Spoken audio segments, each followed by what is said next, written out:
2024లో అయితే పార్టీలో టికెట్ కూడా దక్కలేని పరిస్థితి. దానివల్ల మీరు బయటకు వచ్చారా? అది మీకు అసంతృప్తికి కారణం కాదా? పదవి విషయానికి వచ్చేసరికి ఓ రకంగా మనుషులందరం ఆశాజీవులం. నేను కూడా ఆశించాను. ఇంకా మనకి రాదులే, అందులో కాదనుకున్నా కూడా రాయలసీమలో రెడ్లు ఎక్కువ మందిగా ఉండటం. 2024లో అయితే వైఎస్ జగన్ ఒక ప్రయోగం చేసి బీసీలకు టికెట్ ఇచ్చారో, ఆ 2024లో ఒక కమ్మ ప్రాతినిధ్యానికి సంబంధించినటువంటి నారా లోకేష్ని గెలిపించారు. మరి అక్కడ ప్రజల్లో లేనటువంటి ఆ సామాజిక వర్గ ఫీలింగ్ని నాయకులు ఎందుకు పట్టించుకుంటున్నారు? ఎందుకంటే జగన్మోహన్ రెడ్డి గారు 2019-24 మధ్య షర్మిలతో కొద్దికాలం ప్రయాణం చేశారు, ఆ తర్వాత మళ్ళీ బయటకు వచ్చారు. సార్ నేను ఇప్పటికీ వైఎస్ఆర్ కాంగ్రెస్ పార్టీలోనే ఉన్నాను, కాకపోతే ఇన్యాక్టివ్గా ఉన్నాను. కాస్త కొంచెం దూరంగా ఉందాము, వ్యవసాయం చేసుకుందాము. నేనేమో ఆ పార్టీకి దూరంగా తెలియదు. చంద్రబాబు నాయుడు సంబంధించి ఇన్నర్ రింగ్ రోడ్ కేసు చాలా కీలకమైన కేసు. ఆయనైతే అధికారంలోకి వచ్చిన తర్వాత దాన్ని కొట్టేయించుకున్నారు, కానీ తర్వాత మీరు మళ్ళీ ఛాలెంజ్ చేశారు కోర్టులో. సార్ ఏంటి సార్ ఆ కేసు ఏంటి? ఖచ్చితంగా మీ వాదన కరెక్టేనా? కొత్త రాజధాని నిర్మాణం స్థలం ఎంపిక నుంచి నిర్మాణ వ్యయం భరించడం వరకు కూడా కేంద్ర ప్రభుత్వ బాధ్యత. ఏ ప్రభుత్వం కేంద్రంలో అధికారంలోకి వచ్చినా అని చెప్పి చాలా స్పష్టంగా రాష్ట్రంలో అమలు జరుగుతున్నట్టుగా ఆరోపణలు వస్తున్నటువంటి రెడ్ బుక్ రాజ్యాంగం పరిస్థితి ఎలా ఉంది? రెడ్ బుక్ రాజ్యాంగం అనేది ఆయన ఎలా పెట్టుకున్నాడో నాకు అర్థం కాదు, కానీ రాజకీయ నాయకుడికి ఉండాల్సింది బ్లూ బుక్ రాజ్యాంగం అండి. 2024లో వైఎస్ఆర్ కాంగ్రెస్ పార్టీ ఇంత ఘోర పరాజయాన్ని చవి చూస్తుందని ఎవరు ఊహించలేదు, కానీ జరిగింది. 151 సీట్లు గెలుచుకున్నటువంటి పార్టీ 11 సీట్లకు పరిమితం అయిపోవడం, 23 సీట్లు గెలిచినటువంటి తెలుగుదేశం పార్టీ 133 ఒంటరిగా గెలుచుకున్న పరిస్థితి. అంటే ఏం జరిగి ఉంటుంది? నిజంగా అది ప్రజల అభిప్రాయమేనంటారా, ప్రజా తీర్పేనా? మంగళగిరి నియోజకవర్గంలో ప్రచారానికి ఎన్ని ఊళ్ళు తిరిగాడు, ఎన్నిసార్లు తిరిగాడు, ఎక్కడెక్కడ తిరిగాడు అనేది మంగళగిరిలో ఎవరు అడిగినా చెప్తారు. ఆయన అసలు తిరగని కూడా తిరగలేదు. ఆంధ్రప్రదేశ్లో రాజకీయాలు వేగంగా మారుతున్నాయి. ముఖ్యంగా అమరావతి చట్టబద్ధత విషయంలో కేంద్ర ప్రభుత్వం ప్రవేశపెట్టిన బిల్లుపై ఒక చర్చ జరిగింది. అదే సమయంలో వైఎస్ఆర్ కాంగ్రెస్ పార్టీ అధినేత వైఎస్ జగన్ కూడా కీలకమైనటువంటి అంశాలు ప్రస్తావించారు. దేశ చరిత్రలోనే అమరావతి అతిపెద్ద స్కామ్గా ఆయన అభివర్ణించినటువంటి పరిస్థితి. సో ఈ నేపథ్యంలో జరిగిన పరిణామాలు అన్ని వివరాలపై మనతో డైరెక్ట్గా మాట్లాడేందుకు మనతో జాయిన్ అవుతున్నారు వైసీపీ నాయకులు, మంగళగిరి మాజీ ఎమ్మెల్యే, సీనియర్ రాజకీయ నాయకులు ఆళ్ల రామకృష్ణారెడ్డి గారు. సార్ నమస్తే. నమస్కారం. ఏంటి సార్, ఎన్నికలు 2024 ఎన్నికల తర్వాత చాలా సైలెంట్గా ఉన్నారు. దాదాపు 2 ఏళ్ళు అవుతోంది. అవునండి. ఈ మౌనానికి కారణం ఏంటి? సార్, రాజకీయాల్లో కుల మతాల ప్రభావం ఎక్కువ అవటం, డబ్బు యొక్క ప్రాముఖ్యత విపరీతంగా పెరిగిపోవటం, ఇవన్నీ చూసిన తర్వాత కొంతగా నేను ఒక అడుగు వెనక్కేసి కొన్నాళ్ళు దూరంగా ఉందాంలే రాజకీయాలకి. ఎందుకంటే ఏ పార్టీ చూసినా కూడా కులాలను బేస్ చేసుకొని సీట్లు ఇవ్వటం, ప్రజలు ఆ నిలబడ్డటువంటి వ్యక్తి ఎలాంటి వాడైనా కూడా మా కులం అయితే చాలు, మా మతం అయితే చాలు అని అనుకొని సపోర్ట్ చేస్తున్నటువంటి రోజుల్లో అది చాలా బాధాకరమైనటువంటి విషయంగా ప్రజాస్వామ్యంలో భావించి కొంచెం దూరం జరుగుదాం, కొన్నాళ్ళు సైలెంట్గా ఉందాము అని చెప్పి నేనుగా పక్కకు వెళ్ళి మా వృత్తి వ్యవసాయం చేసుకుంటూ ఉన్నానండి. అంటే వాస్తవానికి 2014లో మీరు వైఎస్ఆర్ కాంగ్రెస్ పార్టీ నుంచి నెగ్గారు, 19లో కూడా గెలిచారు. రెండోసారి మీకు 19లో నెగ్గినప్పుడైతే ఖచ్చితంగా లోకేష్ను ఓడించారు కాబట్టి ఖచ్చితంగా మంత్రి పదవి వస్తుంది అని అందరూ ఊహించారు, మీరు కూడా బహుశా ఆశించుంటారు, తప్పులేదు అందులో. కానీ మంత్రి పదవి దక్కలేదు. 2024లో అయితే పార్టీలో టికెట్ కూడా దక్కలేని పరిస్థితి. దానివల్ల మీరు బయటకు వచ్చారా? అది మీకు అసంతృప్తికి కారణం కాదా? అంటే పదవి విషయానికి వచ్చేసరికి ఓ రకంగా మనుషులందరం ఆశాజీవులం. నేను కూడా ఆశించాను, నాకు పదవి రాలేదు. కానీ ఒక్క క్షణం ఆ ముందు రోజుల్లో బాధేసినా కూడా తర్వాత మరి ముఖ్యమంత్రి గారి స్థాయిలో జగన్మోహన్ రెడ్డి గారికి ఎన్ని బాధలు, ఎన్ని ఇబ్బందులు ఉంటాయి. 151 మంది శాసనసభ్యులు గెలిచినప్పుడు ప్రాంతాలు, మళ్ళా ఇదే పరిస్థితులు కులాలు, మతాలు అన్నీ చూసుకొని ఆయన రాజకీయం చేసుకోవాల్సినటువంటి అవసరాలు వచ్చినాయి అని నాకు నేనుగా నా మనసుకి నేను నచ్చజెప్పుకొని ఇంక మనకి రాదులే. అందులో మరి ఎంత కాదనుకున్నా కూడా రాయలసీమలో రెడ్లు ఎక్కువ మందిగా ఉండటం, పల్నాడు ప్రాంతంలో తర్వాత కొంత ఉండటం, మా గుంటూరు ప్రాంతం నుంచి ఇక కృష్ణా నుండి ఈస్ట్ వెస్ట్ ఇటువైపుకి వెళ్ళేతలిగి అసలు లేకపోవటం, ఇవన్నీ చూసుకొని ఇక నేను ఆగిపోవడం జరిగింది ఒకటి. రెండవది సీటు ఇవ్వని పరిస్థితి మాత్రం ఇది అవాస్తవం అండి. వాస్తవానికి జగన్మోహన్ రెడ్డి గారు 2024 ఎన్నికల్లో మంగళగిరి నుంచి నన్ను పోటీ చేయమని అడిగారు. నేనే నా దగ్గర అంతగా ఆర్థికంగా నా దగ్గర వనరులు లేకపోవటం, తర్వాత ఇంకా మనం రాజకీయాల నుంచి ఆగిపోదామా అనేటువంటి పరిస్థితికి నేను ఆలోచన చేసుకోవటం వల్ల నేను కంటెస్ట్ చేయను, పోటీ చేయను అని చెప్పి జగన్మోహన్ రెడ్డి గారు నాకు నేనుగా చెప్పుకోవడం జరిగి నేను ఆగిపోయానండి. అంటే ముందు వేరే వాళ్ళకి ప్రపోజ్ చేస్తున్నట్టున్నారు టికెట్. అంటే టికెట్ అనేది వాస్తవానికి చూస్తే మంగళగిరి సీటు అసలు రెడ్లకి సూట్ అయ్యేటటువంటి పరిస్థితి లేనే లేదు. ఎందుకంటే అంటే అదే చెప్తున్నాం, మళ్ళా అసలు మొదలకు వచ్చేసరికి మళ్ళా కులాలే ఇక్కడ ఎంటర్ అవుతూ ఉన్నాయి. సామాజిక వర్గాలుగా చూస్తే చేనేత సామాజిక వర్గం ఎక్కువగా ఉన్నటువంటి మంగళగిరి ప్రాంతంలో రెడ్లు చాలా తక్కువగా ఉన్నటువంటి ప్రాంతంలో సమయంలో జగన్మోహన్ రెడ్డి గారు 2014లో నాకు సీట్ ఇవ్వటము, 2019లో సీట్ ఇవ్వటము జరిగింది. ఇంకా 2024కి వచ్చేసరికి ఆయన బీసీలకి ఎక్కువ ప్రాధాన్యత ఇవ్వాలి రాష్ట్ర రాజకీయాల్లో, ఒక మంగళగిరే కాదండి, ఎస్సీ ఎస్టీ బీసీ మైనార్టీలందరినీ కూడా పెంచాలి అనే నిర్ణయం తీసుకున్నప్పుడు ఎక్కడెక్కడైతే బీసీలు ఎక్కువగా ఉన్నటువంటి స్థానాల్లో వాళ్ళనే కంటిన్యూ చేయాలని చెప్పి ఆయన తీసుకున్న నిర్ణయంలో భాగంగా చూస్తే పద్మశాలీలు ఎక్కువగా ఉన్నటువంటి నియోజకవర్గాలు రాయలసీమ కానివ్వండి, ప్రకాశం జిల్లా కానివ్వండి, గుంటూరు జిల్లాలో ఏ ఒక్క చోట కూడా చేనేత వర్గానికి మరి సీట్లు లేనటువంటి పరిస్థితుల్లో మంగళగిరిని ఆయన కేటాయించాలని నిర్ణయం తీసుకోవటం వల్ల ఆ సీటు వాళ్ళకి ఇవ్వడం జరిగిందండి. అంటే బీసీలు ఎక్కువగా ఉన్నారు కాబట్టి, పద్మశాలీలు ఎక్కువగా ఉన్నారు కాబట్టి వాళ్ళకి కేటాయించారంటున్నారు. కానీ అదే మంగళగిరిలో 2014లో 2019లో వరుసగా రెడ్డి సామాజిక వర్గానికి చెందినటువంటి మిమ్మల్ని అక్కడి ప్రజలు ఆదరించారు. ఏ 2024లో అయితే వైఎస్ జగన్ ఒక ప్రయోగం చేసి బీసీలకు టికెట్ ఇచ్చారో, ఆ 2024లో ఒక కమ్మ ప్రాతినిధ్యానికి సంబంధించినటువంటి నారా లోకేష్ని గెలిపించారు. మరి అక్కడ ప్రజల్లో లేనటువంటి ఆ సామాజిక వర్గ ఫీలింగ్ని నాయకులు ఎందుకు పట్టించుకుంటున్నారు? అంటే ఏ పార్టీ అయినా, ఏ నాయకుడైనా వాళ్ళ వ్యూహాలు వాళ్ళకు ఉంటాయండి. ఎందుకంటే జగన్మోహన్ రెడ్డి గారు 2019-24 మధ్య మరి డీబీటీ అనే ఒక విధానాన్ని తీసుకొని వచ్చి నాయకులు కానివ్వండి, ఎమ్మెల్యేలు కానివ్వండి, మంత్రులు కానివ్వండి, ఎంపీలు కానివ్వండి, ఎవరితో కూడా అవసరం లేకుండా అర్హత ఉంటే చాలు ఆ పథకాన్ని ఆ పేదవాడికి డైరెక్ట్గా అందించాలి అనే ఒక వినూత్నమైనటువంటి ఆలోచన చేసి నాకు గుర్తుండి మా మంగళగిరి నియోజకవర్గంలోనే సుమారు 1700 కోట్ల రూపాయలు 5 సంవత్సరాల్లో ఆయన వాళ్ళకి నేరుగా అందించడం జరిగింది.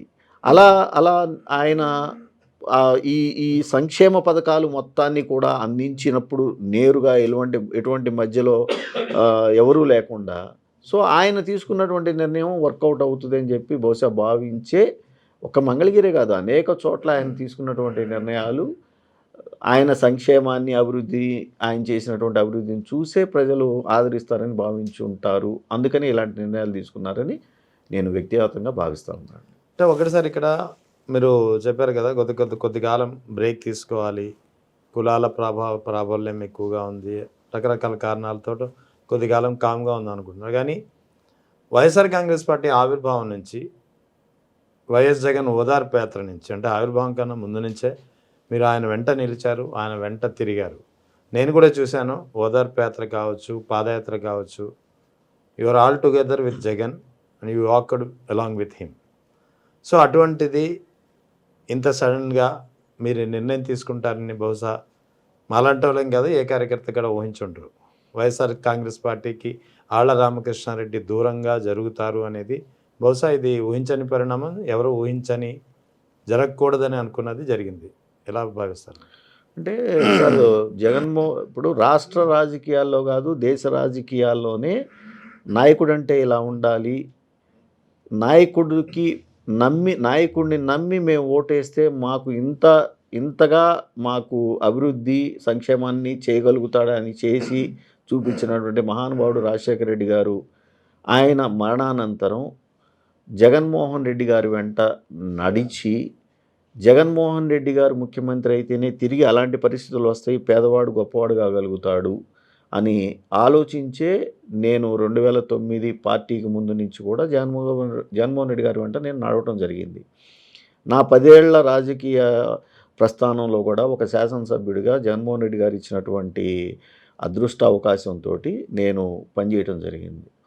అయితే నా జీవితంలో, ఈ రాజకీయ జీవితంలో ఏనాడు ఎవరి దగ్గర పైసా ఆశించలేదండి. నా సొంత డబ్బులు, నా సొంత ఆస్తులు నేను ఖర్చు చేసుకొని మరీ నా ఇష్టపూర్వకంగా నేను పనిచేశాను. ఎందుకంటే జగన్మోహన్ రెడ్డి గారు 2009 ఓదార్పు యాత్రలు, పాదయాత్రలు ఇవన్నీ చేసిన తర్వాత అనేక ప్రజా కార్యక్రమాల్లో నేను పాల్గొంటూ నేను ఖర్చు చేసుకున్నాను. నా ఎలక్షన్స్ వచ్చినాయి. సో ఇలాంటి పరిస్థితుల్లో నేను ఆర్థికంగా నా దగ్గర ఉన్నటువంటి వనరులన్నింటినీ కూడా నేను ఖర్చు చేసుకోవడం జరిగింది. ప్రజలు కూడా పరిస్థితులు ఎలా వస్తూ ఉన్నాయి అని అంటే, విపరీతంగా ఇంకా ఖర్చు చేయాల్సి వస్తున్నటువంటి తరుణంలో ఇక నేను ఆర్థిక ఒత్తిళ్లు తట్టుకోలేక, ప్లస్ అంటే ఎంత కాదన్నా కూడా నేను చెప్తుంది వాస్తవా కాదా అనేది అర్థం చేసుకోలేనంత తక్కువగా ప్రజలు ఉంటారని నేను అనుకోను. నేను మనిషిని అన్నాను, మనిషినే నేను కూడా. నాకు బాధేసింది నాకు మంత్రివర్గంలో చోటు రాకపోవటం అనేది. సో నిజమే కదా, ఇప్పుడు మరి రెడ్లకి ఎంతమందికి ఆయన మంత్రివర్గంలో స్థానం కల్పించగలుగుతాడు?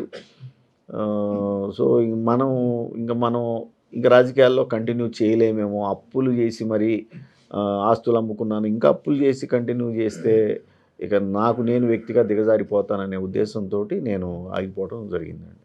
అయితే 2 సార్లు ఎమ్మెల్యేగా చేసిన మీ కాలంలో మంగళగిరి నియోజకవర్గంపై మీ అభివృద్ధి పాత్ర చాలానే ఉంది. అటువంటిది ఇక ముందు కూడా మిమ్మల్ని మరోసారి తమ శాసనసభ్యుడిగా చూసుకోవాలని మంగళగిరి ప్రజలు కోరుకుంటున్నారు. మరి ఆ పరిస్థితి ఉంటుందా లేదా? అంటే ఇప్పుడు మా నాన్నగారు సర్పంచ్గా చేశారు మా గ్రామంలో, మా అమ్మ సర్పంచ్గా చేసింది గ్రామంలో. మేము చిన్నప్పటి నుంచి వార్డు స్థాయి నుంచి రాజకీయాలు చేసుకుంటూ, అందులో కూడా పేదవాళ్ళు ఎక్కువగా ఉన్నప్పుడు వాళ్ళ పక్షాన నిలబడుతూ బలమైనటువంటి సామాజిక వర్గాలతో నిండి ఉన్నటువంటి తెలుగుదేశం పార్టీని ఎదుర్కొంటూ రాజకీయంగా 1995 నుంచి డైరెక్ట్గా రాజకీయాల్లో ఉన్నటువంటి నేను, ఈ 2 సంవత్సరాలు నేను రాజకీయానికి దూరంగా ఉన్నప్పుడు అనేక మంది మిత్రులు కానివ్వండి, అనేక మంది శ్రేయోభిలాషులు కానివ్వండి, వాళ్ళందరూ కూడా నన్ను లేకపోతే బాగుండదేమో, ఆలోచించుకో, ఆర్థిక పరిస్థితులు అని అంటే అవి ఇంకా వస్తా పోతూ ఉంటాయి, ఏం చేసైనా సరే నువ్వు కనుక లేకపోతే బాగుండదు రాజకీయాల్లో అనేది ఒకవైపున నాకు చెప్తా వస్తూ ఉన్నారు. రెండో వైపున చంద్రబాబు నాయుడు గారు 2014, 2019 మధ్య, అదేవిధంగా ఈ రోజున మళ్ళీ 2024 నుంచి ఈ 2 సంవత్సరాల కాలంలో అంతకుముందు ఆయన ఎంత అవినీతి చేశాడనేది జగమెరిగినా కూడా మా ప్రాంతంలో, అమరావతి రాజధానిగా ఉన్నటువంటి ప్రాంతంలో రాజధాని పేరుతోటి ఎంత దారుణమైనటువంటి దోపిడీకి ఆయన పాల్పడ్డాడు. తనని నమ్మినటువంటి తెలుగుదేశానికి సపోర్ట్గా నిలబడ్డటువంటి రైతుల్ని లేదా ప్రజల్ని కూడా ఆయన లెక్క చేయకుండా, వాళ్ళకి ఆసరాగా నిలబడకుండా దోపిడీ చేస్తూ ఉన్నాడు. ఈ పరిస్థితులు. రెండవది, నేను 2022లో నా నియోజకవర్గ సాక్షిగా జరిగినటువంటి 2 అతిపెద్ద స్కాములు, దళిత సోదరుల భూములు కాయజేయటం అయితేనేమి, ఇన్నర్ రింగ్ రోడ్డుని అడ్డం పెట్టుకొని ఆయన చేసినటువంటి అవినీతి కానివ్వండి, వీటన్నిటినీ నేను ఆ రోజున కంప్లైంట్లు ఇవ్వటం, ఈ రోజున అవి ఆయన మళ్ళా ముఖ్యమంత్రి కాగానే వాటిని కొట్టేయించుకోవడానికి చట్టానికి వ్యతిరేకంగా ఆయన పనిచేస్తున్న దాన్ని బట్టి మళ్ళా తిరిగి నాలాంటి వాడు లేదా నాకు నేనుగా కనుక ఆ దోపిడీకి అడ్డు వేయగలిగినంత స్థాయిలో నేను ఉండి అడ్డు వేయకుండా ఉంటే అది కూడా కరెక్ట్ కాదేమో నేను అనుకున్నాను. కాబట్టి మళ్ళీ తిరిగి నేను ఆయన మీద న్యాయపరంగా నేను పోరాటాలు చేసుకుంటూ ఉన్నాను. అయితే ఇప్పుడు మనం వింటా ఉన్నామండి, నియోజకవర్గాల పునర్విభజన ఆ రోజు రాష్ట్ర విభజన సమయంలో అప్పటి కేంద్రం యూ యూపీఏ గవర్నమెంట్ ఇచ్చినటువంటి వాగ్దానం ప్రకారం ఇప్పుడు జరుగుతూ ఉన్నాయి కాబట్టి నియోజకవర్గాలు మార్పు అనివార్యమైపోతూ ఉంది. సో కుదిరితే రావచ్చేమో, చూడాలండి మరి. మళ్ళీ ఆ తర్వాత అంటే 2024కు ముందు మీరు షర్మిలతో కొద్దికాలం ప్రయాణం చేశారు. ఆ తర్వాత మళ్ళీ బయటకు వచ్చారు. సో అప్పటి నుంచి అంటే చివరిసారిగా మీరు వైఎస్ జగన్ ఎప్పుడు కలిశారు? మళ్ళీ ఆ తర్వాత ఎప్పుడైనా కలిసారా? కలిసే ఉద్దేశం ఉందా లేదా? సార్ నేను ఇప్పటికీ వైఎస్ఆర్ కాంగ్రెస్ పార్టీలోనే ఉన్నాను. కాకపోతే ఇన్యాక్టివ్గా ఉన్నాను. నేను కాస్త కొంచెం దూరంగా ఉందాము, వ్యవసాయం చేసుకుందాం. నేనేమో ఆ పార్టీకి దూరంగా అయితే లేను. అవసరమైనప్పుడు జగన్మోహన్ రెడ్డి గారికి అండగా వెళ్ళటానికి నేనేమాత్రం వెనకాడనండి. ఖచ్చితంగా జగన్మోహన్ రెడ్డి గారిని రాబోయే రోజుల్లో నేను కలుసుకుంటాను. పేదవాడి కోసం ఆయన చేయాల్సినటువంటి పనుల్లో నా వంతు సహాయ సహకారాలని నేను అందించాలనే ఉన్నాను. అంటే మీ మీద జగన్మోహన్ రెడ్డి గారికి చాలా నమ్మకం. నేను కూడా అబ్జర్వ్ చేశాను అది. వాళ్ళన్న అని బహుశా నాన్న అని పిలుస్తారు. అటువంటిది ఒక్కసారిగా ఆయనకి దూరం అయిపోవడం మీకు ఎలా అనిపించింది? బాధగా అనిపించలేదా? ఇప్పుడు మళ్ళీ ఎప్పుడు ఆయన్ని త్వరలో కలిసే అవకాశాలు అంటే ఎప్పుడున్నాయంటారు? సార్, మన అనుకున్న మనిషిని మనం వదిలిపెట్టాల్సి వచ్చినప్పుడు ఖచ్చితంగా బాధపడతాం ఎవరైనా కూడా.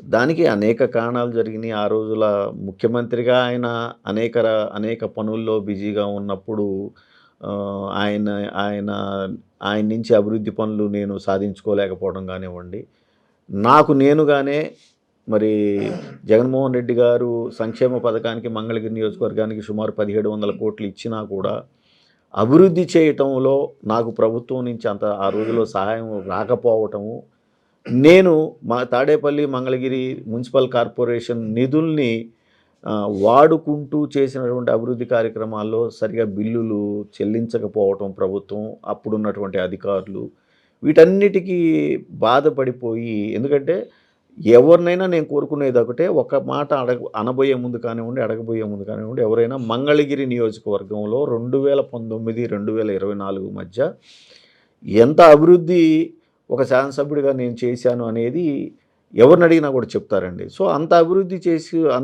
చేసుకున్నప్పుడు తగినంత సహాయ సహకారాలు ఆ రోజున ప్రభుత్వం నుంచి రాలేదు కాబట్టి నేను దూరంగా జరగటం జరిగిందనేది వాస్తవం అండి. తిరిగి మళ్ళీ జగన్మోహన్ రెడ్డి గారి దగ్గరికి వెళ్ళటానికి నేను కాస్త సమయము అది చూసుకొని వెళ్తాను. ఆ బాధను కూడా ఈసారి పోగొట్టుకుంటాను. ఆయన కూడా నన్ను దగ్గరికి తీసుకుంటాడు. ఆ రోజున ఎలా ఉన్నాడు, ఈ రోజున అలానే ఉన్నాడు, రేపు అలానే ఉంటాడు జగన్మోహన్ రెడ్డి గారు అనేది నేను పూర్తిగా నమ్ముతాను. అయితే మీరు వైఎస్ జగన్తో కూడా ప్రయాణించారు, కొద్ది కాలం వైఎస్ షర్మిలతో కూడా ప్రయాణించారు ఆమె పార్టీలో, కాంగ్రెస్ పార్టీలో. సో ఈ మధ్యన అన్నా చెల్లెల మధ్య వచ్చినటువంటి విభేదాలు, ముఖ్యంగా షర్మిల చేస్తున్నటువంటి తీవ్రమైనటువంటి ఆరోపణలు మీరు కూడా అబ్జర్వ్ చేసే ఉంటారు. అసలు ఎవరిది వాదన కరెక్ట్ అంటే ఏం చెప్తారు? సార్, అంటే వాస్తవానికి ఒక కుటుంబ వ్యవహారంగా నేను దాన్ని భావిస్తానండి. దానికి నేను కామెంట్ చేసే అంత స్థాయి నాది కాదని నేను నమ్ముతాను కాబట్టి, ఒకళ్ళ వ్యక్తిగత కుటుంబ వ్యవహారాల్లోకి తలదూర్చడం కరెక్ట్ కాదనేది నా అభిప్రాయం. కాబట్టి నేను రాజశేఖర్ రెడ్డి గారి కుమారుడుగా, రాజశేఖర్ రెడ్డి గారి కుమార్తెగా వ్యక్తిగతంగా నేను ఇద్దరిని సమానంగా నేను అభిమానిస్తాను. అంతే తప్ప నేను ఎటువంటి కామెంటు దాని మీద చేయలేను, చేయకూడదు, చేయటం కూడా ధర్మం కాదండి. ఓకే. ఇక ఈ మధ్యన జరుగుతున్నటువంటి కొన్ని పరిణామాలు, ముఖ్యంగా చంద్రబాబు నాయుడుకు సంబంధించి ఇన్నర్ రింగ్ రోడ్ కేసు చాలా కీలకమైన కేసు. ఆయనైతే అధికారంలోకి వచ్చిన తర్వాత దాన్ని కొట్టేయించుకున్నారు. కానీ తర్వాత మీరు మళ్ళీ ఛాలెంజ్ చేశారు కోర్టులో. సార్ ఏంటి సార్ ఆ కేసు ఏంటి? ఖచ్చితంగా మీ వాదన కరెక్టేనా?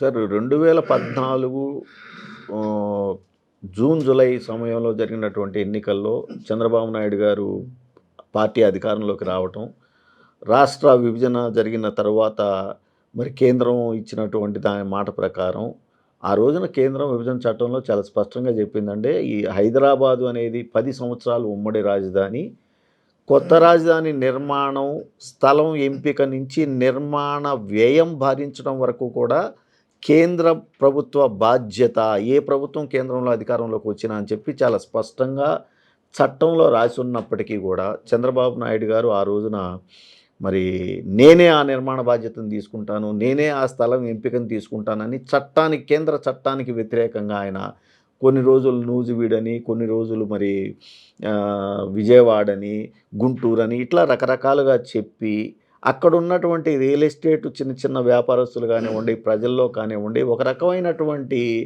కన్ఫ్యూజన్ని ఆయన కలుగజేసి, కానీ ఆయనకు ముందుగానే తెలుసు కాబట్టి తుళ్ళూరు, తాడేపల్లి, మంగళగిరిలోని కొన్ని గ్రామాల ప్రాంతంలో ఆయన ముందుగానే అనుకొని తన మనుషులకి అక్కడ నేను తీసుకుంటాను రాజధానిగా, కాబట్టి మీరు పోయి భూములు కొనుక్కోండి అని చెప్పి ముందుగానే ఆయన చెప్పటం మీకు గుర్తుండొచ్చు. నూజివీడు ఆ ప్రాంతంలో రాజధాని అనగానే చిన్న చిన్న రియల్ ఎస్టేట్ ఏజెంట్లు పాపం పోయి అక్కడ పొలాలు కొనుక్కోవటం, అడ్వాన్సులు ఇవ్వటం, మళ్ళీ తిరిగి ఇక్కడ రాజధాని అమరావతి అని అనగానే వాళ్ళు ఇద్దరు ముగ్గురు నాకు గుర్తుండి ఆత్మహత్యలు కూడా చేసుకున్నారండి ఆర్థికంగా ఆ రోజున. ఇది వాస్తవం అండి, చెక్ చేసుకోవచ్చు ఎవరైనా కూడా. అలాంటి పరిస్థితులు సృష్టించినటువంటి చంద్రబాబు నాయుడు గారు 2014 డిసెంబర్ నెలలో రాజధానిని ప్రకటిస్తూ ఆయన సిఆర్డిఏ చట్టాన్ని తీసుకొని వచ్చిన తర్వాత ఇన్నర్ రింగ్ రోడ్ అనే దాన్ని ప్రపోజ్ చేస్తూ ఆ రోజుల్లో 2015-16 ఆ ప్రాంతంలో సుమారు 100-110 కిలోమీటర్ల లెంగ్త్ తోటి ఆయన ఇన్నర్ రింగ్ రోడ్ని ఏర్పాటు చేయాలని భావించి అదే ఇన్నర్ రింగ్ రోడ్డుని అప్పుడు సుర్బానా జురాంగ్ అనే ఒక సింగపూర్ కంపెనీకి ఆయన మరి చట్టం ప్రకారము టెండర్ పిలవాల్సి ఉన్నా కూడా నిర్మాణ బాధ్యత కోసము, అదేవిధంగా కన్సల్టెన్సీ కోసము ఆయన ఆ చట్టాన్ని పక్కన పెట్టి టెండర్ పిలవకుండా నామినేషన్ బేసిస్ మీద వాళ్ళకి కట్టబెట్టి ఆ పనిని, వాళ్ళతో పాటు ఎస్టీయూపీ అనే ఒక చెన్నై, హైదరాబాదులో ఉన్నటువంటి ఒక ప్రైవేటు సంస్థను కూడా కలిపి వీళ్ళిద్దరికీ కూడా 15 నుంచి 20 కోట్ల రూపాయలు ప్రజాధనాన్ని, గవర్నమెంట్ డబ్బుని వాళ్ళకి కట్టబెట్టడం జరిగిందండి. అయితే ఇక్కడ ఏం చేశారంటే ఎప్పుడైతే రాజధాని ముందు బయట అని చెప్పి ఈయన తన మనుషులకి అమరావతి ప్రాంతంలో చెప్పాడో అప్పుడే అదే సమయంలో లింగమనేని రమేష్ గారు అనే ఒక వ్యక్తికి మా మంగళగిరి నియోజకవర్గంలో కాజా ఆ ప్రాంతంలో సుమారు అప్పటికే ఒక 100-150 ఎకరాలు పొలాలు ఉంటే ఆయనకి ముందుగానే చెప్పాడు కాబట్టి చంద్రబాబు నాయుడు గారు ఆయన సుమారు 400-500 ఎకరాలు ఆయన పొలం కొనుక్కోవడం జరిగింది. ఆ పొలాల మధ్యగా ఆ పొలాల పక్కగా ఇన్నర్ రింగ్ రోడ్డు తీసుకువెళ్ళేటట్టు ఈ సుర్బానా జురాంగ్ అదే విధంగా ఎస్టీయూపీ అనే కన్సల్టెంట్స్ తోటి ప్లాన్ వేసుకొని చంద్రబాబు నాయుడు గారు, నారాయణ గారు, అదేవిధంగా లింగమనేని రమేష్ గారు, అక్కడ ఆర్కే హౌసింగ్ ప్రాజెక్ట్స్ అని ఒక ప్రైవేటు సంస్థ, అంజనీ కుమార్ గారు, ఇలా సుమారు ఒక 18-20 వరకు వ్యక్తులు, ప్రైవేటు సంస్థలు, వాళ్ళలో హెరిటేజ్ కూడా. ఆ హెరిటేజ్ని ఆ రోజున ఎగ్జిక్యూటివ్ డైరెక్టర్గా నారా లోకేష్ గారు పనిచేస్తూ ఉండి వీళ్ళందరూ కలిసి వాళ్ళకు అనుకూలంగా దాన్ని ప్లాన్ చేసుకోవడం జరిగింది. భూములు కొని ఆ భూముల వైపు నుంచి ఇన్నర్ రింగ్ రోడ్ వచ్చేలా. ఎస్. అయితే ఇక్కడ గమనించాల్సింది ఏంటంటే ఎప్పుడైతే రాజధాని డిక్లేర్ చేయబడిందో ఆ రోజున కోట్లాది రూపాయలు 3-4-5 కోట్ల రూపాయల వరకు భూమి పలిగినప్పుడు ధర, వీళ్ళు రాజధాని నూజివీడు ఆ ప్రాంతం అన్నప్పుడు మాత్రం చాలా తక్కువకు ఉన్నాయి, అది లక్షల్లోనే ఉన్నాయి ఆ భూమి విలువలు. కానీ వీళ్ళు రాజధాని ప్రకటించగానే కోట్లకి వెళ్ళిపోయినాయి. అంటే లక్షల్లో భూములు కొనుక్కున్నారు చంద్రబాబు నాయుడు గారు చెప్పినట్టు, రాజధాని కాగానే కోట్లకి వెళ్ళిపోయినాయి. మరింత లబ్ధి పొందడానికి వాళ్ళకి ఆనుకొని వాళ్ళ పొలాల మధ్యగా వాళ్ళకి రెండు వైపులు వచ్చేటట్టుగా ఈ ఇన్నర్ రింగ్ రోడ్డుని తీసుకువెళ్ళటం జరిగింది. దీనికోసము ఈయన లింగమనేని రమేష్ గారు అప్పుడు పనిచేసిన మున్సిపల్ శాఖ మంత్రిగా పనిచేసినటువంటి మంత్రి నారాయణ గారు కానివ్వండి, నారాయణ గారి భార్య, ఆయన కుమార్తె, అల్లుడు, వీళ్ళకి సుమారు 200 ఎకరాలు లింగమనేని రమేష్ గారి నుంచి వీళ్ళు కొనుక్కోవడం జరిగింది మంత్రి గారు నారాయణ గారు. అదేవిధంగా హెరిటేజ్ సంస్థకి లింగమనేని రమేష్ గారు 18 ఎకరాలు, ఎకరం కేవలం 8 లక్షల రూపాయలకు మాత్రమే అమ్మారు. అదేవిధంగా లింగమనేని రమేష్ గారు పవన్ కళ్యాణ్ గారికి ఆ రోజునే 2.5 ఎకరం, ఎకరం 8 లక్షల రూపాయల గాడికి అమ్మడం జరిగింది. ఇవన్నీ కూడా పక్కా ప్లాన్డ్గా వాళ్ళు చేసినప్పుడు వాస్తవానికి ముందు ఏ రైతుల భూమి నుంచి వెళ్ళాలనేది వాళ్ళు ప్లాన్ చేసుకున్నారో ఇవాళ ఆ రైతులని భూములు వెళ్తూ ఉన్నాయి కాబట్టి ఆ రైతుల భూముల్ని ఎక్వైర్ చేసుకోవడానికి వీళ్ళు వచ్చినప్పుడు ఈ ప్రైవేట్ సంస్థలు సర్వే చేసుకుంటున్నప్పుడు ఆ రైతులు మొత్తం ఇదేందంటే మా భూముల్లోంచి వెళ్తాయి ఏంటి ఇది తప్పు కదా అని చెప్పేసి వాళ్ళు అడిగితే వాళ్ళకి కనీసం జవాబు చెప్పుకునే పరిస్థితి కూడా తీసుకురాని ఉన్నప్పుడు నేను శాసనసభ్యుడిగా ఉన్నాను కాబట్టి మా నియోజకవర్గంలో ఉన్నటువంటి గ్రామాలకు సంబంధించినటువంటి రైతులు రిప్రజెంటేషన్స్ ఇస్తే నేను ఆ రిప్రజెంటేషన్స్ అన్నిటి కూడా చూసుకొని అప్పుడు నేను శాసనసభ్యుడిగా ఉన్నాను కాబట్టి 2014-19 మధ్య నేను ఆర్టీఐ ద్వారా అనేక రకాలైనటువంటి సాక్ష్యాలను సేకరించుకొని వీటన్నిటిని కూడా చెక్ చేసుకొని నేను కంప్లైంట్ ఇవ్వడం జరిగింది ఏపీ పోలీసులకి. ఎప్పుడు 2022లో ఇవ్వటం జరిగింది. అయితే అందరూ ఏమనుకోవచ్చు అంటే మరి 19లో జరిగితే 2022లో మీరు ఎలా ఇస్తారండి అని చెప్పి.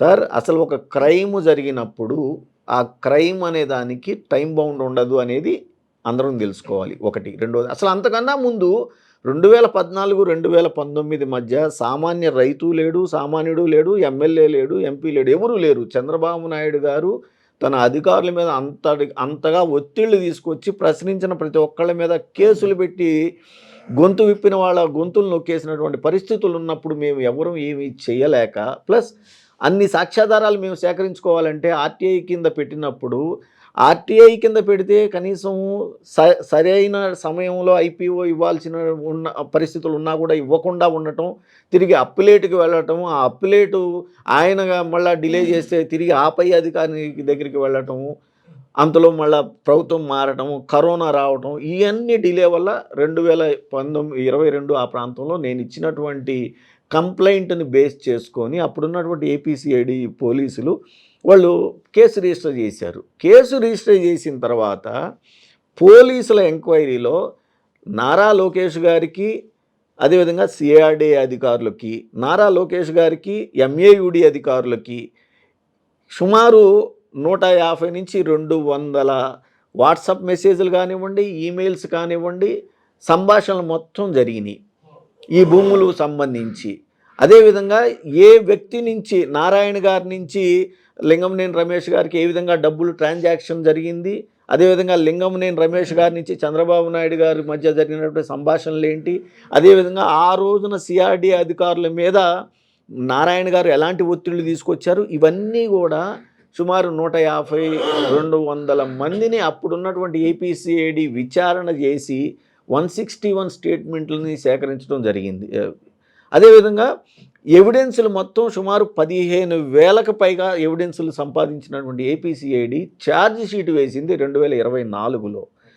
సో 24లో ఫుల్ ప్లెడ్జ్డ్గా కేసు రెడీ అయిపోయిన తర్వాత మళ్ళీ తిరిగి ఎన్నికలు రావటము, ఆ ఎన్నికల సమయంలో ప్రభుత్వం మారడం జరిగింది. అయితే ఎప్పుడైతే ఎఫ్ఐఆర్ అయిందో ఆ రోజునే చంద్రబాబు గారు కానివ్వండి, నారాయణ గారు కానివ్వండి, లోకేష్ గారు కానివ్వండి, ఈ అంజనీ కుమార్ గారు కానివ్వండి, లింగంనేని రమేష్ గారు, ఆయన సోదరులు లింగంనేని రాజశేఖర్ గారు, ఇలాంటి వాళ్ళందరూ కూడా యాంటిసిపేటరీ బెయిల్ కోసం కోర్టుకు వెళ్ళి యాంటిసిపేటరీ బెయిల్ తెచ్చుకున్నారు. రైట్, అది వాళ్ళ హక్కు, తెచ్చుకోవచ్చు, వెళ్ళారు కోర్టుకి. కానీ ప్రభుత్వం ఎప్పుడైతే మారిందో, ప్రభుత్వం మారంగానే 15,000 పేజీల డాక్యుమెంటరీ ఎవిడెన్సెస్, సుమారు 200 మంది దాకా 161 స్టేట్మెంట్లు ఇచ్చినటువంటి వ్యక్తులు, అదేవిధంగా 164 స్టేట్మెంట్లు ఐఏఎస్ ఆఫీసర్లు, నాగులపల్లి శ్రీకాంత్ ఐఏఎస్ గారు కానివ్వండి, చెరుకూరి శ్రీధర్ ఐఏఎస్ గారు కానివ్వండి, అజయ్ జైన్ ఐఏఎస్ గారు కానివ్వండి, అదేవిధంగా సిఆర్డీ గవర్నమెంట్ అధికారులు, అదేవిధంగా ఎస్టీయూపీ కన్సల్టెన్సీ సర్వీసెస్ వాళ్ళ అధికారులు, వీళ్ళందరూ కూడా గౌరవ న్యాయమూర్తి ముందుకు వెళ్ళి మ్యాజిస్ట్రేట్ గారి ముందు ఏ విధంగా నారాయణ గారు మా మీద ఒత్తిడి తీసుకొచ్చారు, ఏ విధంగా చంద్రబాబు నాయుడు గారు ఆదేశాలను మేము పాటించాల్సి వచ్చింది, మేము ఇవన్నీ కూడా నోట్ ఫైల్స్లో రాశాము, అయినా కూడా వాళ్ళు సార్ ఇది తప్పు చేయలేము, చేయకూడదన్నా కూడా మేము చెప్పిన అవన్నీ వాళ్ళు లెక్క చేయకుండా మేము చెప్పినట్టు చేయండి, ఏమన్నా అయితే మేము చూసుకుంటామని మమ్మల్ని బెదిరించారు అని చెప్పి ఇచ్చినటువంటి 164 స్టేట్మెంట్లు ఉన్నా కూడా మరి ఇవాళ చంద్రబాబు నాయుడు గారు ముఖ్యమంత్రి కాగానే అప్పుడు ఏ ఇన్వెస్టిగేటివ్ అధికారి అయితే ఛార్జ్ షీట్ వేశారో అదే అధికారితోటి ఇప్పుడు మిస్టేక్ ఆఫ్ ఫ్యాక్ట్ కింద ఈ కేసులో అసలు ఎటువంటి అవినీతి జరగలేదు, ఏ ఒక్క రాజకీయ నాయకుడు కూడా తప్పులు చేయలేదు అని చెప్పేసి పోలీసుల మెడ మీద ఒత్తిడి తీసుకొచ్చి మరి ఇవాళ కోర్టులో దాన్ని కొట్టేయండి అని చెప్పేసి వేయటం జరిగింది. Actually 164 statement cannot be taken back కదా, అదే సార్ ఎప్పుడు unless and until it cannot be proved in court. Yes exactly sir, ఇది అందరికీ తెలిసిందే. అయినా కూడా వాళ్ళు కోర్టుకు వచ్చారు. అప్పుడు నేనేం చేశానంటే, ఎప్పుడైతే కన్సిడరేషన్కి న్యాయమూర్తి గారి ముందుకు వాళ్ళు వెళ్ళారంటే ప్రాసిక్యూషన్ వాళ్ళు, నేను వెంటనే నాకున్నటువంటి హక్కును బట్టి నేను వెళ్ళి మా వాదనలు మేము వినిపించాము. వినిపించినప్పుడు నేనేం ఆశించాను అని అంటే, గౌరవ న్యాయమూర్తి అవన్నీ రెఫర్ చేస్తూ ఇదేంటయా మొన్న 164 స్టేట్మెంట్లు ఉన్నాయి, 15,000 డాక్యుమెంటరీ ఎవిడెన్సెస్ ఉన్నాయి, ఇదేంటి ఇది ఎలా కేసు క్లోజ్ చేస్తామని చెప్పేసి గట్టిగా వాళ్ళకి మొట్టికాయలు వేస్తాడు. ఆ అవసరమైతే ఎంతో డబ్బు ఖర్చు అయి ఉంటుంది, ఆ ఇన్వెస్టిగేషన్కి ఎంతో సమయం పోయింది, కోర్టు వారి సమయాన్ని వృధా చేస్తున్నారు, ఈ విధంగా చేసినందుకు అసలు ఇన్వెస్టిగేటివ్ అధికారి మీద ఎందుకు చర్యలు తీసుకోకూడదు అని చెప్పి కోర్టు వాళ్ళని ప్రశ్నిస్తుందని చెప్పేసి నేను భావిస్తాను. కానీ విచిత్రంగా గౌరవ న్యాయస్థానం ఏసీబీ వారే ఎస్ ఆయన ఇన్వెస్టిగేటివ్ అధికారి ఈ ఆర్సిఎస్ రిఫర్డ్ ఛార్జ్ షీట్ ఏదైతే ఉందో దాన్ని ఏమీ లేదు, దీంట్లో ఏం జరగలేదని చెప్పేసి మా ముందుకు వచ్చారో దాన్ని నేను కన్సిడర్ చేస్తూ ఉన్నాను, నీది తప్పు, నీ కంప్లైంట్ అని చెప్పేసి నాకు ఇచ్చినప్పుడు నేను అసలు ఆశ్చర్యపోయాను. ఇదేంటి నాయన ఇంత దారుణంగా ఇలాంటి తీర్పు వచ్చిందని. అయితే ఏ తీర్పు ఇచ్చినా కూడా న్యాయస్థానం తీర్పును గౌరవించాల్సిందే కాబట్టి నేను ఆ తీర్పుని స్వాగతించాను. కానీ నాకు భారతరత్న డాక్టర్ బాబాసాహెబ్ అంబేద్కర్ గారు ఇచ్చినటువంటి రాజ్యాంగం హక్కు ద్వారా నాకు అప్పీల్కి వెళ్ళేటటువంటి అధికారం ఉంది కాబట్టి నేను ఖచ్చితంగా దాని మీద హైకోర్టుకి తద్వారా ఒకవేళ నేను హైకోర్టులో నాకు న్యాయం జరుగుద్దనేది నేను ఖచ్చితంగా నమ్ముతున్నాను. ఒకవేళ అక్కడ కూడా ఎలాంటి వ్యవస్థలను మేనేజ్ చేయగలిగినటువంటి చంద్రబాబు గారు అక్కడ కూడా ఏమన్నా ప్లే చేయగలిగితే మాత్రం నేను గౌరవ సుప్రీంకోర్టు దాకా కూడా ఈ కేసును తీసుకువెళ్తాను. ప్లస్ అసలు ఎంత దారుణమైనటువంటి ఈ తీర్పు అంటే, నేను అందరినీ మీ ద్వారా కోరుకునేది ఒక్కటే సార్, ఎవరైనా రేపొద్దున ఒక వ్యక్తి 302 కానివ్వండి 307 కానివ్వండి ఒక నేరం చేస్తే పోలీసు అధికారులు ఎఫ్ఐఆర్ కట్టి ఛార్జ్షీట్ వేస్తే అతను ఏదైనా ఒక రాజకీయ నాయకుడికి దగ్గర బంధువో దగ్గర మనిషో అయి ఉంటే ప్రభుత్వం మారినప్పుడు ఆ అధికారంలోకి వచ్చినటువంటి రాజకీయ నాయకుడు పోలీసు అధికారుల మీద ఒత్తిడి తీసుకొచ్చి మళ్ళా ఈ ఛార్జ్షీట్ తప్పు, మిస్టేక్ ఆఫ్ ఫ్యాక్ట్ కింద మేము వేసాము, ఈ వ్యక్తి 302 కమిట్ కాలేదు, 307 కమిట్ కాలేదు అని చెప్పి మళ్ళీ రిఫర్ ఛార్జ్షీట్ వేస్తే ఇలాంటి తీర్పుని బేస్ చేసుకొని కేసులా కింద తీసుకొని మళ్ళీ కొట్టేస్తే అసలుకి న్యాయం ఏమవుతుంది, న్యాయస్థానాలు ఏమవుతాయి, అసలు తప్పు చేసిన వాళ్ళు ఎంత బాహాటంగా రాజకీయ నాయకులను అడ్డం పెట్టుకొని వాళ్ళు బయటపడి తిరగలుగుతారు సమాజంలో అనే దాన్ని అందరినీ ఆలోచించమని చెప్పి కోరుతా ఉన్నాను. గుడ్. అయితే ఇక్కడ ఓటుకు నోటు కేసులో కూడా చంద్రబాబు నాయుడుపై మీరే పోరాడారు. సో ఆ కేసు కూడా అతిగతి లేకుండా పోయింది. ఆ కేసులో నిందితులుగా ఉన్న ఇద్దరు ఇప్పుడు చెరో రాష్ట్రానికి ముఖ్యమంత్రులుగా ఉన్నారు. ఏంటి సార్ వ్యవస్థ, ఆ కేసు పరిస్థితి ఏంటి సార్? ఒక్క మాట నేను స్పష్టంగా చెప్పగలుగుతానండి. పాకిస్తాన్ దేశంలో ప్రధానమంత్రిగా చేసినటువంటి ఇమ్రాన్ ఖాన్ గారు ప్రస్తుతం జైల్లో ఉన్నారండి. ఆయన తప్పు చేశాడా లేదా అనేది నాకు తెలీదు. కానీ అక్కడ న్యాయస్థానం ఇమ్రాన్ ఖాన్ గారు ప్రధానమంత్రి అనే విషయాన్ని పక్కన పెట్టి బహుశా తప్పు చేశాడు అనే దాన్ని నమ్మబట్టే కదా ఆయన్ని జైల్లో పెట్టింది. పాకిస్తాన్ దేశంలో, ఇండియాలో, మన దేశంలో ఇందిరాగాంధీ గారు ప్రధానమంత్రిగా ఉండి కూడా జైలుకు వెళ్ళారు. పివి నరసింహరావు గారు ముసలి వయసులో ఆయన న్యాయస్థానం ముందుకు వెళ్ళి ఆయన వణుకుతా కూడా గౌరవ న్యాయస్థానం ముందు నిలబడ్డాడు. సిబు సొరేను అంతదాకా ఎందుకంటే ఇప్పుడు కేజ్రీవాల్ గారు ఆయన ముఖ్యమంత్రిగా చేసినటువంటి ఆయన కూడా వెళ్ళి గౌరవ న్యాయస్థానం ముందుకు వెళ్ళారు. అంటే చట్టాన్ని గౌరవించాల్సినటువంటి దేశంలో న్యాయం కోసం ఎదురు చూసేటటువంటి వ్యక్తులు, న్యాయాన్ని నమ్మి నాకు న్యాయం జరుగుద్ది అనేటటువంటి వ్యక్తులు ఉన్నటువంటి ఈ దేశంలో డబ్బు ఉన్నవాళ్ళు, రాజకీయంగా పలుకుపడగలిగినటువంటి వాళ్ళు, వ్యవస్థలను మేనేజ్ చేయగలిగినటువంటి చంద్రబాబు నాయుడు లాంటి వ్యక్తులు ఉన్నంతకాలం ఈ విధంగా జరుగుతూ పోతూ ఉంటే ఏం చేయగలగాలి? అసలు ఎవరు రక్షించాలి ఈ దేశాన్ని? ఎవరు ఈ దేశంలో న్యాయం కోసం ఆలోచించాలి అనే దాన్ని ఒకసారి అందరం గమనించుకోవాలండి.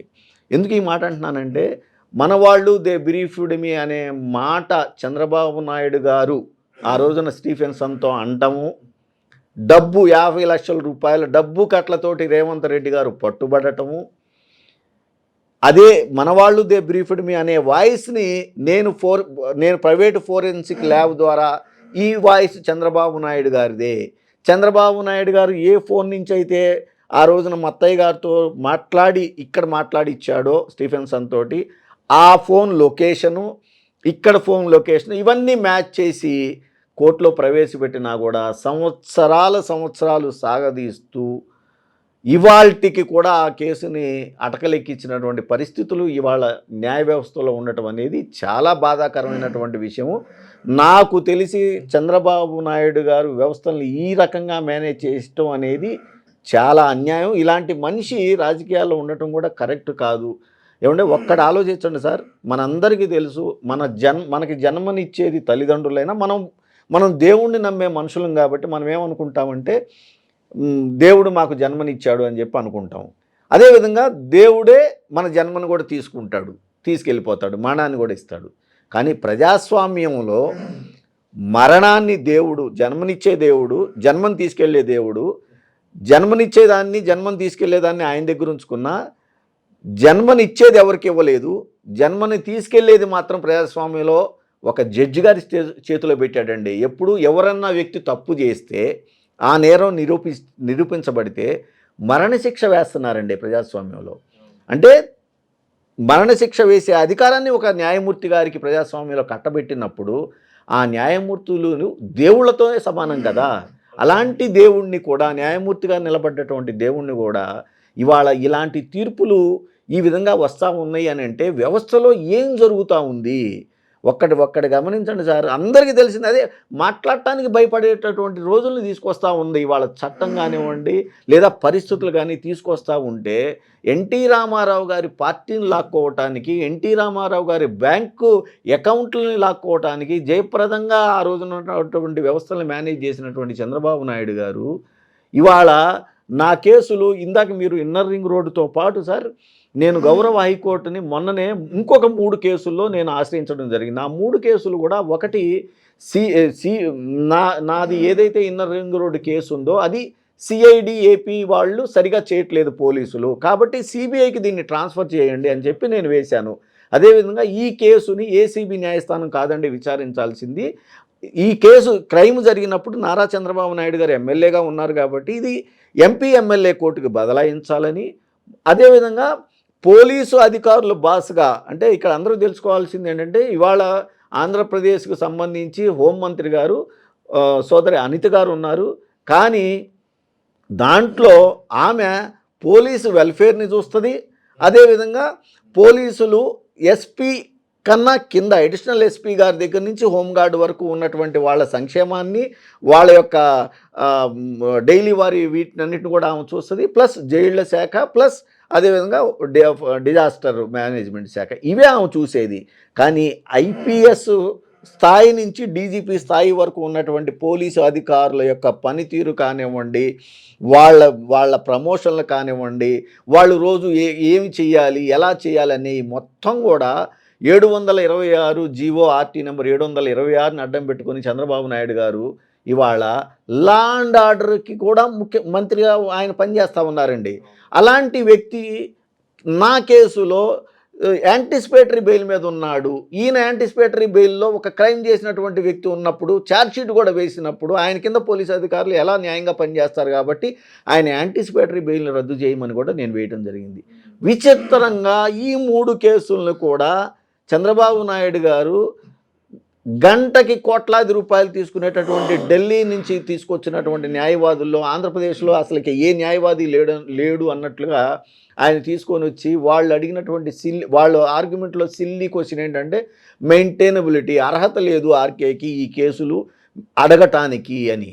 సార్ ఒక్క విషయం మనం ప్రజలకు గుర్తు చేయాలండి. అది ఏంటి అని అంటే జయలలిత గారు ముఖ్యమంత్రిగా ఉండగా నేరం జరిగినప్పుడు అక్కడ ఉన్నటువంటి కంప్లైనెంట్ ఎవరైతే ఉన్నారో ఆయన సార్ మద్రాసు కోర్టులో మాకు న్యాయం జరగదు, దీన్ని వేరే రాష్ట్రానికి బదిలీ చేయండి అని అంటే కర్ణాటక రాష్ట్రానికి అప్పుడున్నటువంటి మద్రాస్ హైకోర్టు నిర్ణయం తీసుకొని ట్రాన్స్ఫర్ చేయడం జరిగింది. ఇక్కడ నేను ట్రాన్స్ఫర్ కూడా అడగట్లా, మీరే విచారించండి. ఎందుకంటే మీ మీద మాకు అపారమైనటువంటి నమ్మకం, గౌరవం ఉంది కాబట్టి మీరే విచారించమన్నాం. అయినా కూడా నీకు అసలు అర్హతే లేదు, కంప్లైనెంట్కి అర్హత లేదు అని కొట్టేసినటువంటి కేసు బహుశా మొట్టమొదటి కేసు ఏమో ఇది. ఇలాంటిది ఏమంటే ఇలాంటి కేసులు 3 కూడా నాకు కొట్టేసేస్తే అఖండ జ్యోతిగా నేను నా నిర్ణయాన్ని ఎవరు ఏ నిర్ణయాలు తీసుకున్నా కూడా నేను వాటిని లోపల సంతోషిస్తూ నేను వ్యవస్థలను మేనేజ్ చేయగలిగానని చంద్రబాబు నాయుడు గారు అనుకుంటున్నారేమో, కానీ ఇవన్నీ కూడా రాబోయే రోజుల్లో ఆయనకే ప్రబంధకాలుగా మారుతాయి అని చెప్పేసి మాత్రం నేను గట్టిగా చెప్పగలుగుతానండి. మీరు ఇన్నర్ రింగ్ రోడ్ కేసు, ఇప్పుడు 3 కేసులు చెప్పారు. గతంలో ఓటుకి నెట్ కేసు, అన్నీ టార్గెట్ చంద్రబాబు నాయుడు. సో ఇక్కడ అప్పటి నుంచి మిమ్మల్ని ఏమైనా వెంటాడుతున్నారా, వేధిస్తున్నారా, అటువంటి ఏమైనా మీకు ఎదురవుతున్నాయా? అంటే సార్, ఇప్పుడు కొన్ని ప్రత్యక్షంగా సంబంధం అంటే ప్రత్యక్షంగా ఆ మనిషి చెప్తే తప్ప ఆ మనిషి వేరే వాళ్ళ ద్వారా చెప్పి చేయించటం అనేది చంద్రబాబు నాయుడు గారికి ఉన్నటువంటి అతి తెలివుల్లో ఒక తెలివి. చూడండి, అప్పుడు ఆయనే మాట్లాడి ఓటుకు నోటు కేసులో ఆ వాయిస్ ఆయనని రుజువు చేసినప్పుడు కూడా అబ్బే నాకేం సంబంధం లేదు, నాకు తెలియదు, నేను ఇట్లాంటివి చేయలేదు అన్నటువంటి వ్యక్తి ఈ రోజున చెప్పినా కూడా ప్రజలు నమ్మకపోవచ్చు. కానీ ఆయన నా మీద ఈ కేసులకు సంబంధించి ఇదే కదండి, ఇంకోటి కూడా ఉంది. అసైన్డ్ ల్యాండ్ కేసుకు సంబంధించి కూడా ఇప్పుడు గౌరవ హైకోర్టులో కేసు నడుస్తూ ఉంది. చట్టం పిఓటి యాక్ట్ 1977 చట్టం ప్రకారం తీసుకోకూడనటువంటి దళిత సోదరుల భూముల్ని ఆయన తన మనుషులకి కొనిపెట్టించి దళిత సోదరులకి సిఆర్డీఏ చట్టం ప్రకారం ఇవ్వాల్సినటువంటి ప్యాకేజీలను ఇవ్వకూడనటువంటి ప్యాకేజీల్ని ఆయన మనుషులు భూములు కొనుక్కున్న తర్వాత అసైన్ ల్యాండ్స్ని వాటికి కేటాయించి ఈ విధంగా చేసిన కేసు కూడా నడుస్తూ ఉంటే ఆయన నన్ను ప్రలోభ పెట్టడం జరిగింది, తర్వాత భయపెట్టడం జరిగింది, బుజ్జగించడం జరిగినాయి. ఇవన్నీ జరిగినా కూడా నేనైతే ఒకటే చెప్తానండి, ఆయన ఎన్ని ప్రయత్నాలైనా చేసుకోవచ్చు,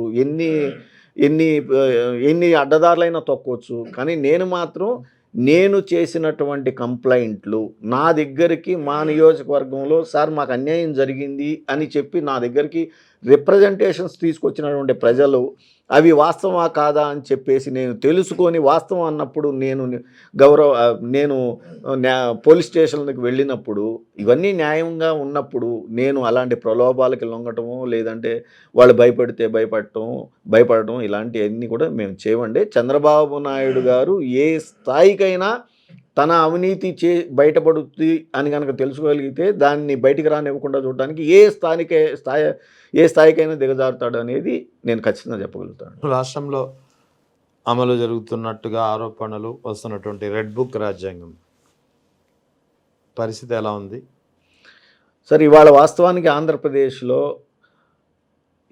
ఏ మనిషి కూడా అన్యాయం జరిగితే మరి ప్రజాస్వామ్యంలో పోలీస్ స్టేషన్కి వెళ్ళి నాకు అన్యాయం జరిగిందని చెప్పుకోవడం అనేది కరెక్ట్గా నడుస్తుంటే చంద్రబాబు నాయుడు గారు కూటమి ప్రభుత్వం ఇప్పుడు అధికారంలోకి వచ్చిన తర్వాత గత 2 సంవత్సరాల నుంచి అసలు నాకు అన్యాయం జరిగిందని ఒక వ్యక్తి కూడా పోలీస్ స్టేషన్ మెట్లెక్కనటువంటి పరిస్థితికి ఈ రోజున ఆయన తీసుకురావడం జరిగింది.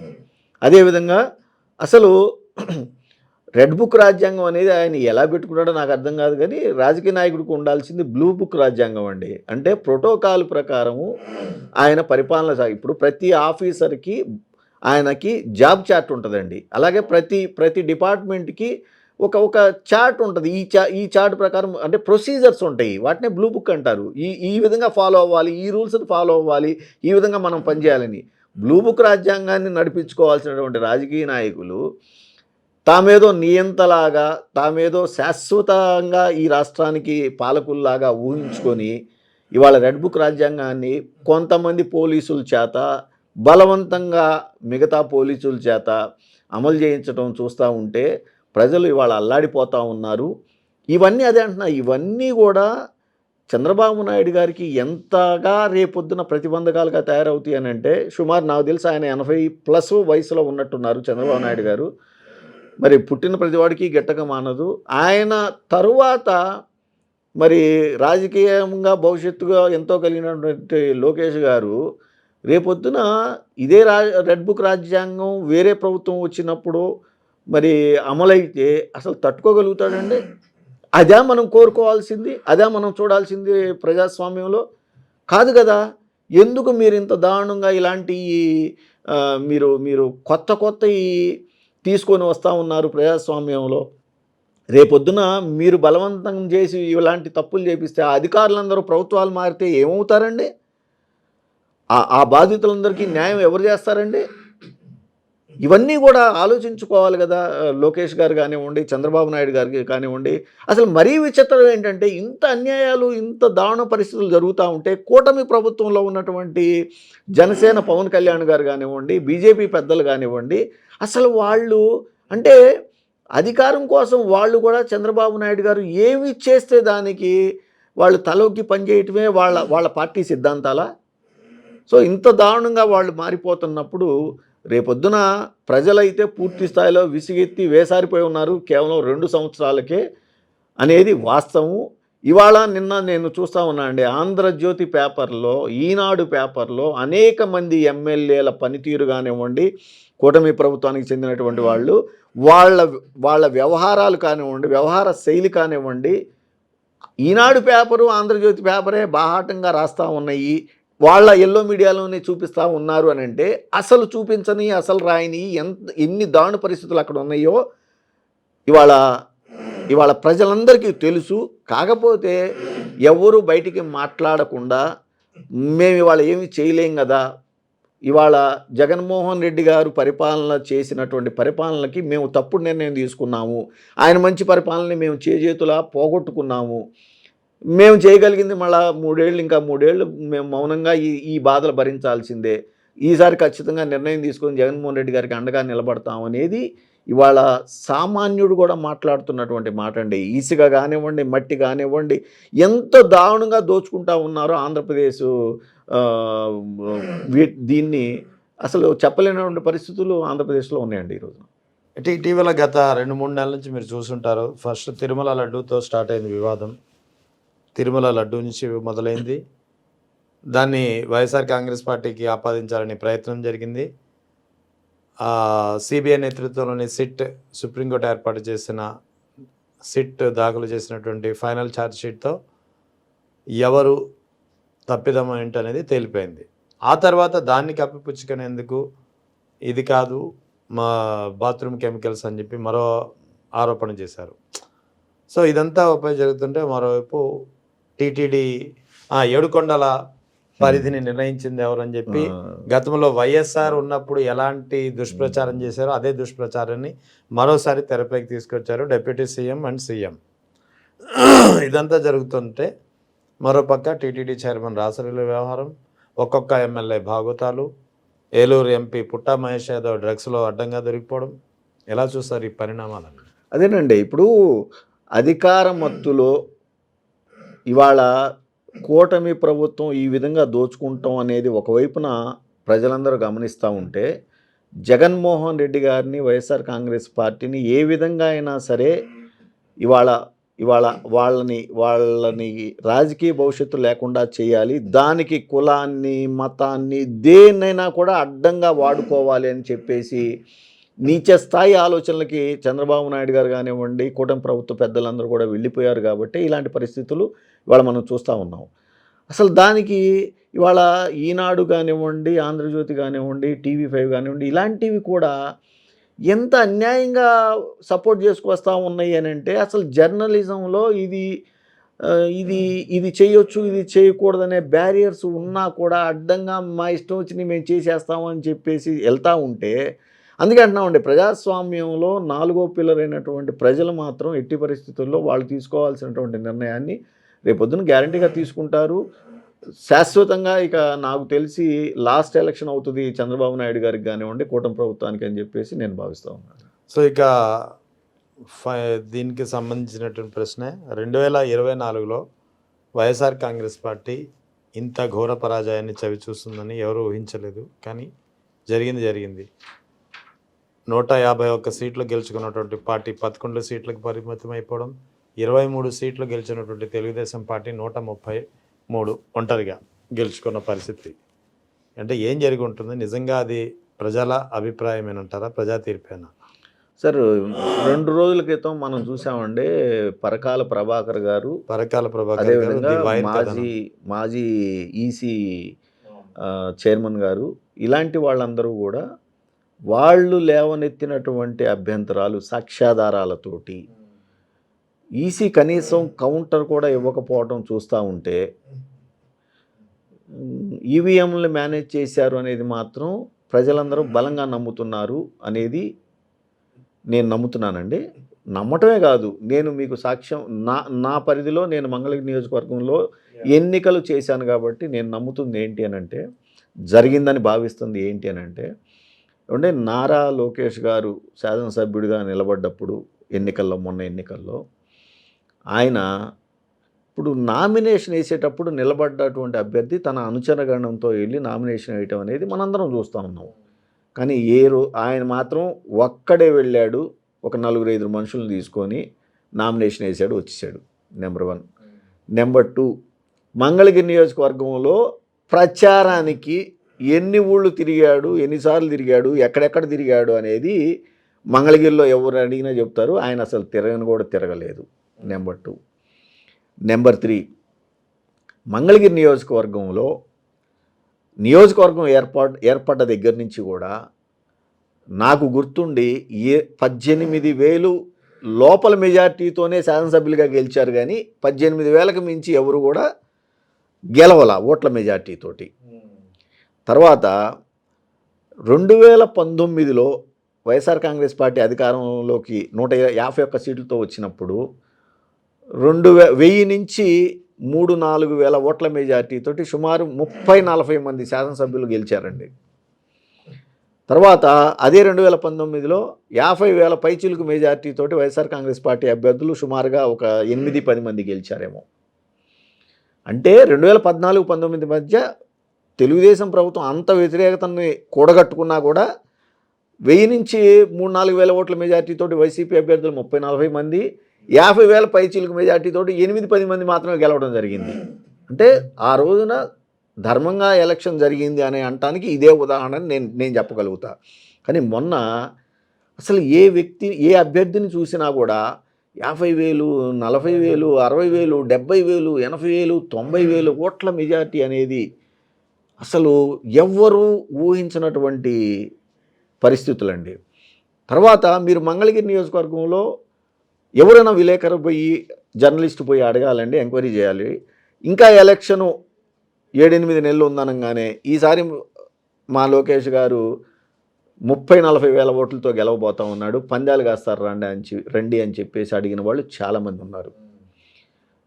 పైగా అసలు ఇవాళ మరి ప్రభాకర్ గారు చెప్తున్నట్టుగా అర్ధరాత్రి 2 గంటల వరకు కూడా పోలింగ్ జరగడం ఒకటి, ప్లస్ వాళ్ళు చెప్పింది ఒక ఓటు మనిషి వేసి వచ్చేసరికి ఎంత టైం పట్టుద్ది మిషన్లు తీసుకోవడానికి, వీవీప్యాట్లు కానివ్వండి లేదా మనం నొక్కే ఈవీఎం కానివ్వండి, కానీ ఎంతమంది ఎన్ని ఓట్లు పడ్డాయి ఆ పర్టికులర్ టైంలో అనే దాన్ని వాళ్ళు అడుగుతూ ఉన్నారు. నేనైతే చెబుతానండి, మాకు తాడేపల్లి మండలంలో ఉండవల్లి గ్రామం నదిన ఆనుకొని ఉంటుంది. రాత్రి 12-1 గంట ఆ సమయంలో వందలాది మంది వ్యక్తులు విజయవాడ నుంచి వచ్చి ఇష్టం వచ్చినట్టు వాళ్ళు ఈవీఎంల దగ్గర ఉండి ఓట్లు వేసి వెళ్ళినటువంటి పరిస్థితులు మేము గమనించాం. అయితే మీరు అనొచ్చు పోలీసులకి చెప్పొచ్చు కదా అని. ఏమంటే అసలు పోలీసులు అనేవాళ్ళు దారుణంగా ఆ రోజున మంగళగిరి నియోజకవర్గంలో పనిచేశారు. దానికి నేను బహిరంగంగా చెప్పడానికి కూడా నాకు భయం ఏమీ లేదు. మాకు ఇవాళ ప్రస్తుతం ఐజీగా వచ్చినటువంటి త్రిపాఠి గారు పూర్తి స్థాయిలో సహాయ సహకారాలు అందించాడని నేను ప్రగాఢంగా నమ్ముతా ఉన్నాను. ఇవన్నీ కూడా రేపొద్దున రాబోయే రోజుల్లో వీళ్ళందరూ కూడా చట్టం ముందు దోషులుగా నిలబడే రోజులు వస్తాయని చెప్పేసి నేను చెప్పగలుగుతాను. అందుకనే ఆ స్థాయిలో వాళ్ళు గెలిచారు. అంటే ఒకటి ఇక్కడ ప్రభాకర్ గారు రాసిన కథనంలో ఆయన లేవనెత్తినటువంటి కీలకమైన అంశాల్లో 2 ప్రధాన అంశాలు ఉన్నాయి. ఒకటి ఫామ్ 17A పోలింగ్ ఓట్లు, రెండోది ఫామ్ 20 కౌంటెడ్ ఓట్స్. రెండింటికి వ్యత్యాసం 12.5% ఉందన్నారు. ఒకటి అంటే పోలింగ్ ఓట్ల కన్నా అదనంగా 12.5% ఓట్లు అదనంగా లెక్కించారు. అది ఎలా సాధ్యమన్నది ఈసీ ఆన్సర్ చేయలేదు. రెండవది రాత్రి 11:45 నుంచి తెల్లవారుజామున 2 గంటలకి మధ్యలో ఏకంగా 17,19,000 ఓట్లు పోలైనాయి. అది కూడా 3,500 పోలింగ్ బూత్స్లో. అంటే ఒక్కొక్క పోలింగ్ బూత్లో ఆ టైంలో ఆ 2 గంటల 15 నిమిషాల్లో 490 ఎన్నో ఓట్లు పోలై ఉండాలి. అంటే నిమిషానికి 4 ఓట్లు. ఎలా సాధ్యం? ఒకటి. రెండవది, అసలు నిజంగా అర్ధరాత్రి 12 తర్వాత ఎక్కడైనా రాష్ట్రంలో పోలింగ్ బూత్లో ఆ స్థాయిలో 500 మంది 400 అంటే చాలా ఎక్కువ నెంబర్. 800 900 ఉంటాయి పోలింగ్, ఒక్కొక్క పోలింగ్ బూత్లో ఓట్లు, అంతే కదండి. అటువంటిప్పుడు దాదాపు సగం మంది ఆ టైంలో వెయిట్ చేస్తున్నారు అంటే అది అబ్నార్మల్. కాబట్టి ఖచ్చితంగా మరుసటి రోజు మీడియాలో వచ్చి ఉండేది కదా ఆ విజువల్ కానీ ఆ క్లిప్పింగ్ కానీ. But it was not there. అంటే ఆ స్థాయిలో మేనేజ్ చేయటం ఒక ఎత్తు అయితే, మనం గమనించాలండి. అసలు లోకేష్ గారు, చంద్రబాబు నాయుడు గారు ఎలక్షన్ అయిన తర్వాత ఎక్కడికి వెళ్ళారు? ఒక 15-20 రోజులు అనేది ఈ ప్రపంచంలో ఎవరికి అర్థం కానటువంటి పరిస్థితులు వచ్చినాయి. తర్వాత ఈవీఎంలు హ్యాక్ చేయొచ్చు అని చెప్పేసి ఎంతమంది చెప్పారండి, ఏమండి? తర్వాత అసలు అమెరికా లాంటి ప్రజాస్వామ్యం ఉన్నటువంటి దేశమే పోస్టల్ బ్యాలెట్లు ఈనాటికి వేస్తాం. పోస్టల్ బ్యాలెట్ల ద్వారా వాళ్ళు ఎలక్షన్లు నడిపించుకుంటా ఉన్నారు. తర్వాత మొన్న ఈ మధ్య రాఘవ్ చద్దా గారు, ఎంపీ గారు ఒక మాట అన్నాడండి, అది పర్ఫెక్ట్ సూట్ అవుతుందని చెప్పి నేను భావిస్తా ఉన్నా. ఆయన ఏమన్నా అంటే, ఇప్పుడు మనం ఓటు వేయాలి అని అంటే వేలుముద్ర పెట్టండి అంటే, మన వేలుముద్ర వేస్తేనే ఆధార్ కార్డుతో పాటు మన వేలుముద్ర ఉంటేనే ఆ మిషన్ మనల్ని ఆ ఓటుని వ్యాలిడ్ చేయగలగాలి అనేదాన్ని తీసుకోవాలి. అది తిరిగి మళ్ళీ ఆ పోస్టల్ బ్యాలెట్ ఆ బ్యాలెట్ పేపర్ యొక్క విధానాన్ని, పాత విధానాన్ని తీసుకురావాలి. అవి వస్తేనే న్యాయం జరుగుద్దేమని అనేటువంటి పరిస్థితికి ఇవాళ వెళ్ళిపోవటం అనేది తప్పు అయితే సార్ తీసుకురావాల్సిందే. ఒకవేళ ఇది తప్పు అయితే ఈసీ ఇవాళకైనా సరే అసలు మా దగ్గర డాటా లేదు, మేము ఇవ్వము, అసలు మేము సమాధానమే చెప్పము అని అంటూ ఉంటే ప్రతి ఒక్కరికి డౌట్ కలుగుతూ ఉంది కదండి, అనుమానం కలుగుతూ ఉంది కదా. అంటే ఇలాంటి పరిస్థితులు వచ్చినప్పుడు బలం ఉన్న వ్యక్తులు, వ్యవస్థలను మేనేజ్ చేయగలిగినటువంటి వ్యక్తులే అన్ని ఎన్నికలు గెలుస్తూనే ఉంటారు. ఇది తప్పు, ఇది ఖచ్చితంగా కట్టడి పడాల్సిందే. అమరావతి ఇష్యూ. నిన్న అమరావతి చట్టబద్ధత విషయంపై కేంద్ర ప్రభుత్వం బిల్లు ప్రవేశపెట్టింది, ఒక చర్చ జరిగింది, ఆల్మోస్ట్ ఆమోదం అయిపోయినట్టే. ఇక్కడ వైఎస్ జగన్ కూడా అమరావతి ఒక బిగ్గెస్ట్ స్కామ్, ఎస్ఎఫ్టీకి 14,760 రూపాయలు ఎలా ఖర్చు పెడతారు, ఇదే ప్రభుత్వం 2018లో కోట్ చేసిన దానికి ఇప్పటికీ రెట్టింపు అంచనాలు పెరిగిపోయాయి, చాలా లెక్కలతో సహా వివరించారు. దీనిపై మీరు కామెంట్. సార్, జగన్మోహన్ రెడ్డి గారు ఏమన్నారు, చంద్రబాబు నాయుడు గారు ఏం చేశారనేది ఒక్క క్షణం అక్కట్లో ఆపుదామండి. రాజధాని ప్రాంతంలో నేను ఉండటము, శాసనసభ్యుడిగా అందులో ఉండటము, నేను గమనించుకున్న దాన్ని బట్టి నేను కొంత సమాచారం చెప్పగలుగుతానండి మీ ద్వారా ప్రజలకి. అసలు నిన్న వాళ్ళు చట్టబద్ధత తీసుకొచ్చామని చెప్తున్నప్పుడు సిఆర్డిఏ యాక్ట్లో 33,000 ఎకరాలు స్వచ్ఛందంగా భూములు ఇచ్చినటువంటి రైతన్నలకి నేను ప్యాకేజీ ఇస్తున్నాను అని చెప్పి, ఆ ప్యాకేజీ ఇచ్చినప్పుడు ఆ ప్యాకేజీకి కావాల్సినటువంటి బేసిక్ ఇన్ఫ్రాస్ట్రక్చర్ని కూడా నేను ఈ టైం బౌండ్ లోపల నేను చేసిస్తాను అని చెప్పి వాగ్దానం చట్టం రూపంలో చేసినటువంటి చంద్రబాబు నాయుడు గారు 7 సంవత్సరాల పరిపాలన, తన పరిపాలనా సమయంలో రాజధాని ప్రాంతంలో ఏ ఒక్క ఊళ్ళో, ఏ ఒక్క ప్రాంతంలో ఆ భూములు ఇచ్చినటువంటి రైతన్నలకి వాళ్ళు ప్యాకేజీ పొందినటువంటి భూముల్లో, స్థలాల్లో బేసిక్ ఇన్ఫ్రాస్ట్రక్చర్ అయినటువంటి రోడ్లు కానివ్వండి, ప్లాటింగ్ చేసి రోడ్లు కానివ్వండి, ఆ ప్లాట్లకి బౌండరీలు కానివ్వండి, రోడ్లు కానివ్వండి, డ్రైనేజ్ కానివ్వండి, ఎలక్ట్రిసిటీ కానివ్వండి, డ్రింకింగ్ వాటర్ ఫెసిలిటీ కానివ్వండి, ఏమి ఇచ్చాడో చూపించాలి. అది చూపించలేనప్పుడు దాన్ని కూడా మనం చెయ్యాలి అని చట్టబద్ధత తర్వాత దాన్ని యాడ్ చేసి ఉండాల్సింది నెంబర్ 1, తనకు సహకరించినటువంటి రైతన్నలకి. నెంబర్ 2, అసలు నిర్మాణ బాధ్యత మాది, సరే స్థల ఎంపిక మాది అన్నారు, అయిపోయింది, దాన్ని వదిలేసేద్దాం. నిర్మాణ బాధ్యత మాది అని కేంద్రం చెప్పినప్పుడు ఇవాళ మీ కూటమి ప్రభుత్వమే పైన కూడా అధికారంలో ఉంది కాబట్టి వాళ్ళతో మాట్లాడుకొని ఈ నిర్మాణ వ్యయం మీరే పెట్టండి, మీరే చెయ్యండి వర్కులన్నీ అని చెప్పేసి అది కూడా తీర్మానం చేసి ఉండాల్సింది చంద్రబాబు నాయుడు గారు.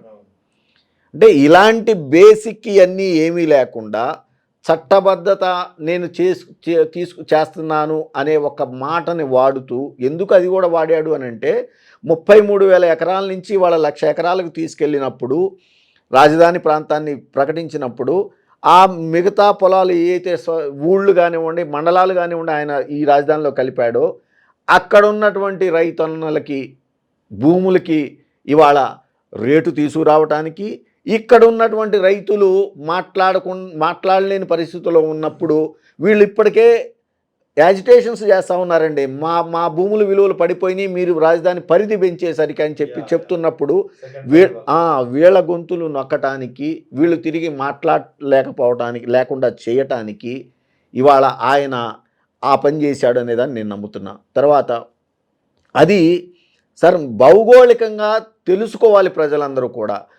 అమరావతి ప్రాంతం ఏదైతే అమరావతి అనేది అసలు ఒక కుగ్రామం అండి, మేజర్ గ్రామ పంచాయతీ. అయితే మనకి కృష్ణానదిని ఒక్కసారి కనుక చూస్తే మీరు నాగార్జున సాగర్ దగ్గర ఎంటర్ అయినటువంటి కృష్ణానది తిరిగి విజయవాడ వచ్చేసరికి యూ షేప్లో ఉంటుంది. అది యూ షేప్లో ఉంటుంది. ఆ యూ షేప్లో ఉన్నప్పుడు మాచర్ల కానివ్వండి, గుంటూరు జిల్లా, కృష్ణా జిల్లా ఈ సైడ్ ఉంటే దానికి వెనుక వైపున వీపు వైపున నల్గొండ జిల్లా ఉంటుందండి. ఈ నల్గొండ, గుంటూరు, కృష్ణా జిల్లాలని కృష్ణా నది వేరు చేస్తూ ఉంది, యూ షేప్లో ఉంటుంది. అందుకని ఈ యూ షేప్లో ఉన్నటువంటి ఈ ప్రాంతం అంతా కూడా మాచర్ల కానివ్వండి, పల్నాడు, గురజాల కానివ్వండి, పెదకూరపాడు కానివ్వండి, ఈ పెదకూరపాడు నియోజకవర్గం దగ్గర నుంచి కింద కురిసినటువంటి తాడికొండ కానివ్వండి, మంగళగిరి కానివ్వండి, ఈ వర్షం మొత్తం కూడా అది ప్రవహించి పల్లం కాబట్టి కృష్ణానది దగ్గర వీటిలో కొన్ని వాగుల ద్వారా కృష్ణానదిలో ఉండవల్లి, తుళ్ళూరు ఈ ప్రాంతాల్లో కలుస్తూ ఉందండి. అంటే అదంతా కూడా లో లయింగ్ ఏరియా. తర్వాత ఓ విధంగా చెప్పాలంటే ముంపు ప్రాంతం కొన్ని శతాబ్దాలుగా ఇది జరుగుతూ ఉంది. కాబట్టి ఎక్కడైతే కృష్ణానది ఒడ్డున ఇవాళ అమరావతిని చంద్రబాబు నాయుడు గారు నిర్ణయించారో ఆ ప్రాంతంలో ఒండ్రు మట్టి పేరుకుపోయి, శతాబ్దాల నుంచి కొట్టుకొచ్చినటువంటి మట్టి ఒండ్రు మట్టి కొట్టుకొని పోయి దాని కింద ఇసుక మేటలు వేసినటువంటి ప్రాంతంలో ఇవాళ మనం నిర్మాణం కట్టాలంటే, ఒక పిల్లర్ వేయాలంటేనే తాత్కాలిక శాసనసభ కోసం 3 అంతస్తుల భవనాన్ని నిర్మించినటువంటి చంద్రబాబు నాయుడు గారు పిల్లర్కి 100 అడుగుల ఫౌండేషన్ వేస్తేనే నిలబడిందనే మాట వాస్తవం. ఇది అందరికీ తెలిసింది. ఇప్పుడు కనిపిస్తున్నటువంటి ఆ అసెంబ్లీ హైకోర్టుకి 100 అడుగులు వెళ్ళారా? తాత్కాలిక అసెంబ్లీ మేమందరం కూడా అది కూడా 2 ఫ్లోర్లు 3 ఫ్లోర్లు ఉన్నటువంటి అసెంబ్లీ 100 అడుగుల పిల్లర్ వేస్తేనే అది నిలబడింది అనేది వాస్తవం. ఇది ఎవరైనా చెక్ చేసుకోవచ్చు. అంటే 100 అడుగుల పిల్లర్ 3 అంతస్తుల భవనానికి వేయాల్సి వచ్చిందంటే అక్కడ ఏమైందంటే నిర్మాణ వ్యయం విపరీతంగా పెరిగిపోయింది.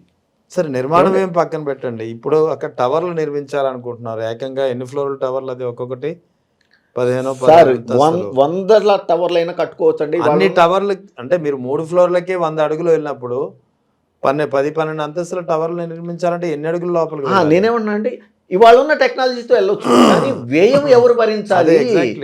అది గవర్నమెంట్ భరించాలి. రేపొద్దున ప్రైవేటు వ్యక్తులు ఎవరైతే భూములు ఇచ్చారో వాళ్ళు ఇళ్ళు కట్టుకోవాలి అని అంటే ఎంత భారం అవుతుంది, వాళ్ళకి నిర్మాణ వ్యయం ఎంత అవుతుందో చూడండి. ఏమండి, అలా ఇది ఇంత వ్యయం వచ్చినప్పుడు స్థలాన్ని ఉచితంగా ఇచ్చి, అలాగే ఇసుకని ఉచితంగా ఇచ్చి కాంట్రాక్టర్లకి ఇవాళ చదరపు అడుగుకి 14,000 రూపాయలు 15,000 రూపాయలు ఇస్తూ ఉన్నారు అని అంటే ఈ నిర్మాణ వ్యయానికి ఇదొక కారణం అయితే, తాను కిక్ బ్యాక్స్గా కాంట్రాక్టర్ల నుంచి కొట్టేస్తున్నటువంటి డబ్బుల వ్యయం కూడా దాంట్లోనే ఉంది అనే దాన్ని ఎవరు మర్చిపోకూడదు. ఇన్ని ఉన్నప్పుడు ఆయన ఇవాళ చట్టబద్ధత కోసం నేను పనిచేశాను. ఇది ఎలా ఉందంటే అండి, యాక్చువల్గా ప్రత్యేక హోదా కోసం పోరాడవలసినటువంటి చంద్రబాబు నాయుడు గారు ఆ రోజున ముఖ్యమంత్రిగా ఉండి ప్రత్యేక హోదా తీసుకురాకుండా నేను ప్రత్యేక ప్యాకేజీ తీసుకొచ్చానని చెప్పి ఆ రోజున ఆంధ్ర రాష్ట్ర ప్రజలను ఏ విధంగా మోసం చేశాడో, ఈ విధంగా ఇవాళ రాజధాని ప్రాంతంలో ఉన్నటువంటి రైతన్నల్ని, తనకు సహకరించినటువంటి రైతన్నలను అందరినీ కూడా ఇదే విధంగా చట్టబద్ధత అనే ముసుగులో వాళ్ళని కాసేపు అలా ఉంచటానికి ఈ చట్టబద్ధత తీసుకొచ్చాడు అని చెప్పేసి నేను భావిస్తూ ఉన్నానండి. అయితే సార్, ఇక్కడ రెండో అంశం, సరే ఇది అతిపెద్ద స్కాము మీరు కూడా చెప్తున్నారు. ఇక్కడ జగన్ కొత్తగా ఒక ప్రతిపాదన తీసుకొచ్చారు, మా వీగన్, మచిలీపట్నం, విజయవాడ, గుంటూరు. యాక్చువల్లీ నిన్న పార్లమెంట్లో ఒక చర్చ వచ్చింది ఈ బిల్లు సందర్భంగా. చర్చ వచ్చినప్పుడు అమరావతి అంటే ఒక ఆల్మోస్ట్ 29 గ్రామాల సమాహారం కలిపి గట్టిగా కొట్టిన 1,500,000 జనాభా ఉండదు. అంటే జనాభా లేని చోట్ల అన్ని లక్షల కోట్లు ఎలా ఖర్చు పెడుతున్నారనే ఒక ప్రశ్న నిన్న పార్లమెంట్లో బిల్లు సందర్భంగా చర్చకు వచ్చింది. సో మేబీ దానికి కౌంటర్ అనుకోవచ్చు. జగన్ తెచ్చినటువంటి మచిలీపట్నం, విజయవాడ, గుంటూరు ప్రతిపాదన దీనికి చెక్ పెట్టచ్చు. ఎందుకంటే మచిలీపట్నం, గుంటూరు, విజయవాడ మన జనాభాని కనుక తీసుకుంటే fully density area. Right from Guntur నుంచి విజయవాడ డెన్సిటీ ఉన్నది. విజయవాడ నుంచి మచిలీపట్నం కూడా అన్ని పల్లెలన్నీ పక్కపక్కన ఉంటాయి, డెన్సిటీ ఉన్న ఏరియా. మూడు కలిపి ఆల్టుగెదర్ 35 నుంచి 36 లక్షల జనాభా ఉంటుంది. సో ఒక ఆన్సర్ దొరుకుతుంది. ఎందుకంటే జనాభా ఉన్న చోట ఇన్కమ్ జనరేషన్ ఉంటుంది. సో అమరావతి విషయంలో 29 గ్రామాల విషయంలో అది కనిపించడం లేదనేది ఒక చర్చ. సో అటువంటిప్పుడు ఈ మావిగాన్ ప్రతిపాదన ఎలా దీన్ని సస్టైన్ చేయవచ్చు? అది ఒక మంచి ఆలోచన కాదా అంటే ఏం చెప్తారు మీరు? అంటే సార్, జగన్మోహన్ రెడ్డి గారు ఏ ఆలోచనతో మాట్లాడాడు, అది ఎందుకు ఆ ప్రతిపాదన తీసుకొచ్చాడు అనేది ఆయన పూర్తిగా వివరించడం జరిగిందండి. నేను ఆ స్థాయిలో నేను చెప్పలేను, కానీ నేనైతే ఒక మాట చెప్తానండి. అప్లాండ్స్ అక్కడే ఉన్నటువంటి అప్లాండ్స్లో గుంటూరు, మంగళగిరి, విజయవాడ, తెనాలి ఇంతవటికి కనుక మనము చంద్రబాబు నాయుడు గారు ఫస్ట్లోనే రాజధాని కనుక డిక్లేర్ చేసి ఉంటే, పైగా NH 16 అక్కడి నుంచి వెళ్తూ ఉంది కాబట్టి మధ్యలో మీడియన్ చాలా పెద్దది ఉంటుంది కాబట్టి ఆ మీడియంలో పిల్లర్లు వేసుకొని మెట్రో పెట్టేసేస్తే గుంటూరు దగ్గర నుంచి గన్నవరం ఎయిర్పోర్ట్ వరకు కనుక వెళ్ళిపోయి ఉంటే ఎటువంటి ఇబ్బంది లేకుండా ఎప్పటికో రాజధాని అసలు అయిపోయి ఉండేదండి. ఎందుకంటే గుంటూరు, తెనాలి, మంగళగిరి, విజయవాడ అనేవి ఎప్పుడో డెవలప్ అయిపోయినటువంటి ప్రాంతాలు. ముంపు వాటికి లేదు, వరద ముంపు వాటికి లేదు. అవును, ఎందుకంటే కృష్ణానది ముంపు విజయవాడకి ఎప్పుడు లేదు. కొండవాగు ముంపు ఉండవచ్చు, అది కూడా కొంత ప్రాంతం. ఆ తుళ్ళూరు, తాడికొండ ఆ ప్రాంతంలో కూడా సార్, ఒక్క మాట సార్, ఆ ప్రాంతంలో కూడా కృష్ణానది కొంచెం పైన ఉంటుంది, ఇది కిందకు ఉంటుంది. కృష్ణానదిలో లెవెల్ తగ్గే కొద్దీ ఈ నీరు కృష్ణానదిలో పోతూ ఉంటుంది. సో అప్పటి వరకు ఏమయ్యేదంటే నీరు 2 రోజులు, 3 రోజులు, 5 రోజులు నిలబడి ఉండేది పొలాల్లో. పొలాల్లో నిలబడి ఉంటుంది. అసలు ఆ ప్రాంతంకు వెళ్ళడమే కరెక్ట్ కాదనేది. ప్లస్ సార్, ఇవాళ ఏదో మనం కులాలు, మతాలు, పార్టీలుగా విడిపోయి ఈ విధంగా మాట్లాడుకోవటం అనేది మనమే తప్పుగా, మనం వాస్తవం తెలిసినా కూడా ఈ విధంగా మాట్లాడుతున్నాం. కానీ సార్ ఆ ప్రాంతం అంతా అలువైవల్ సాయిల్స్ సార్, అత్యంత సారవంతమైనటువంటి భూములు సార్ అవి.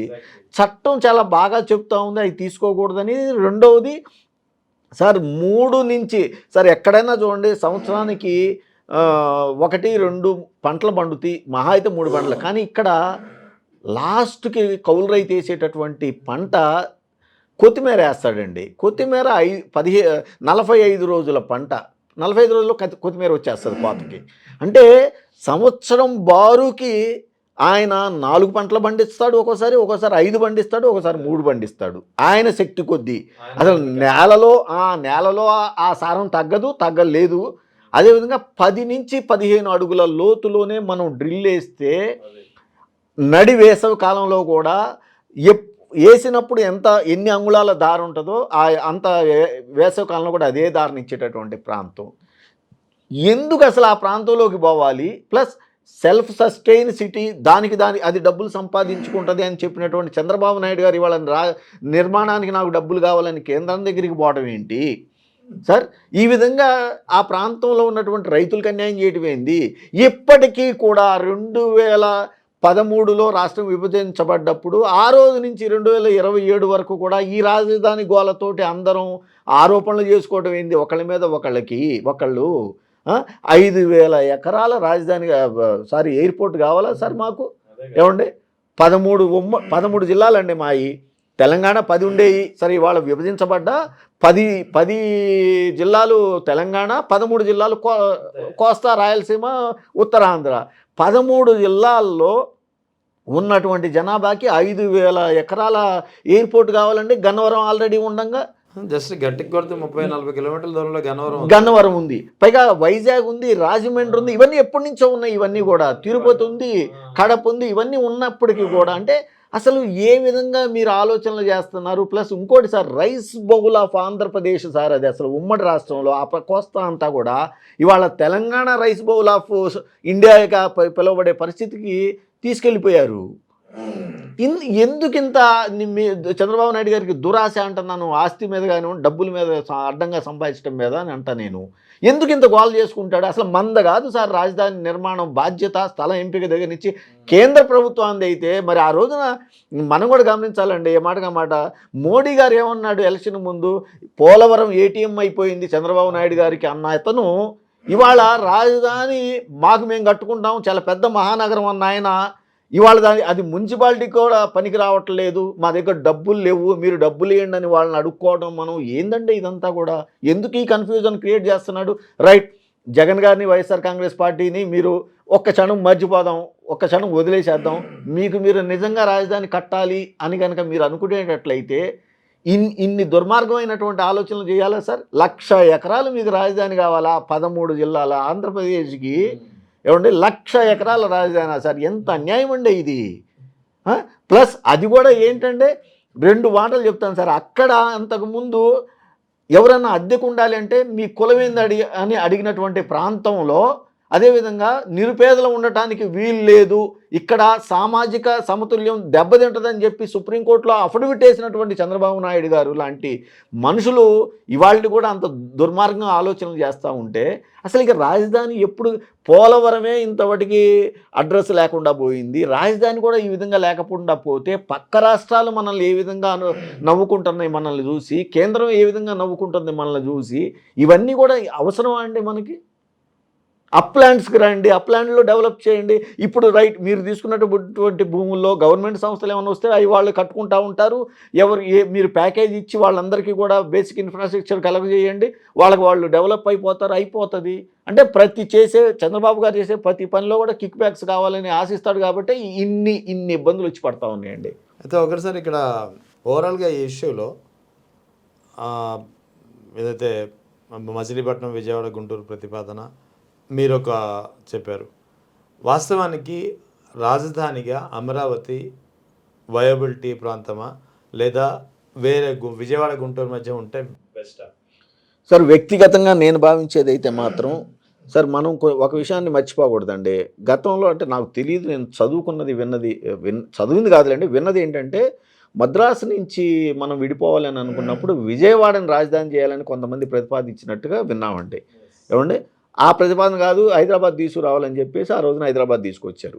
అంటే రాజధానిగా ఆ రోజున విజయవాడ తీసుకురావాలి అని కొంతమంది పెద్దలు భావించారు అని అంటే రాజధానికి కాగలిగినటువంటి క్యాపబిలిటీస్ విజయవాడలో ఉన్నాయని ఆ రోజునే గ్రహించారు కదండి అందరూ కూడా.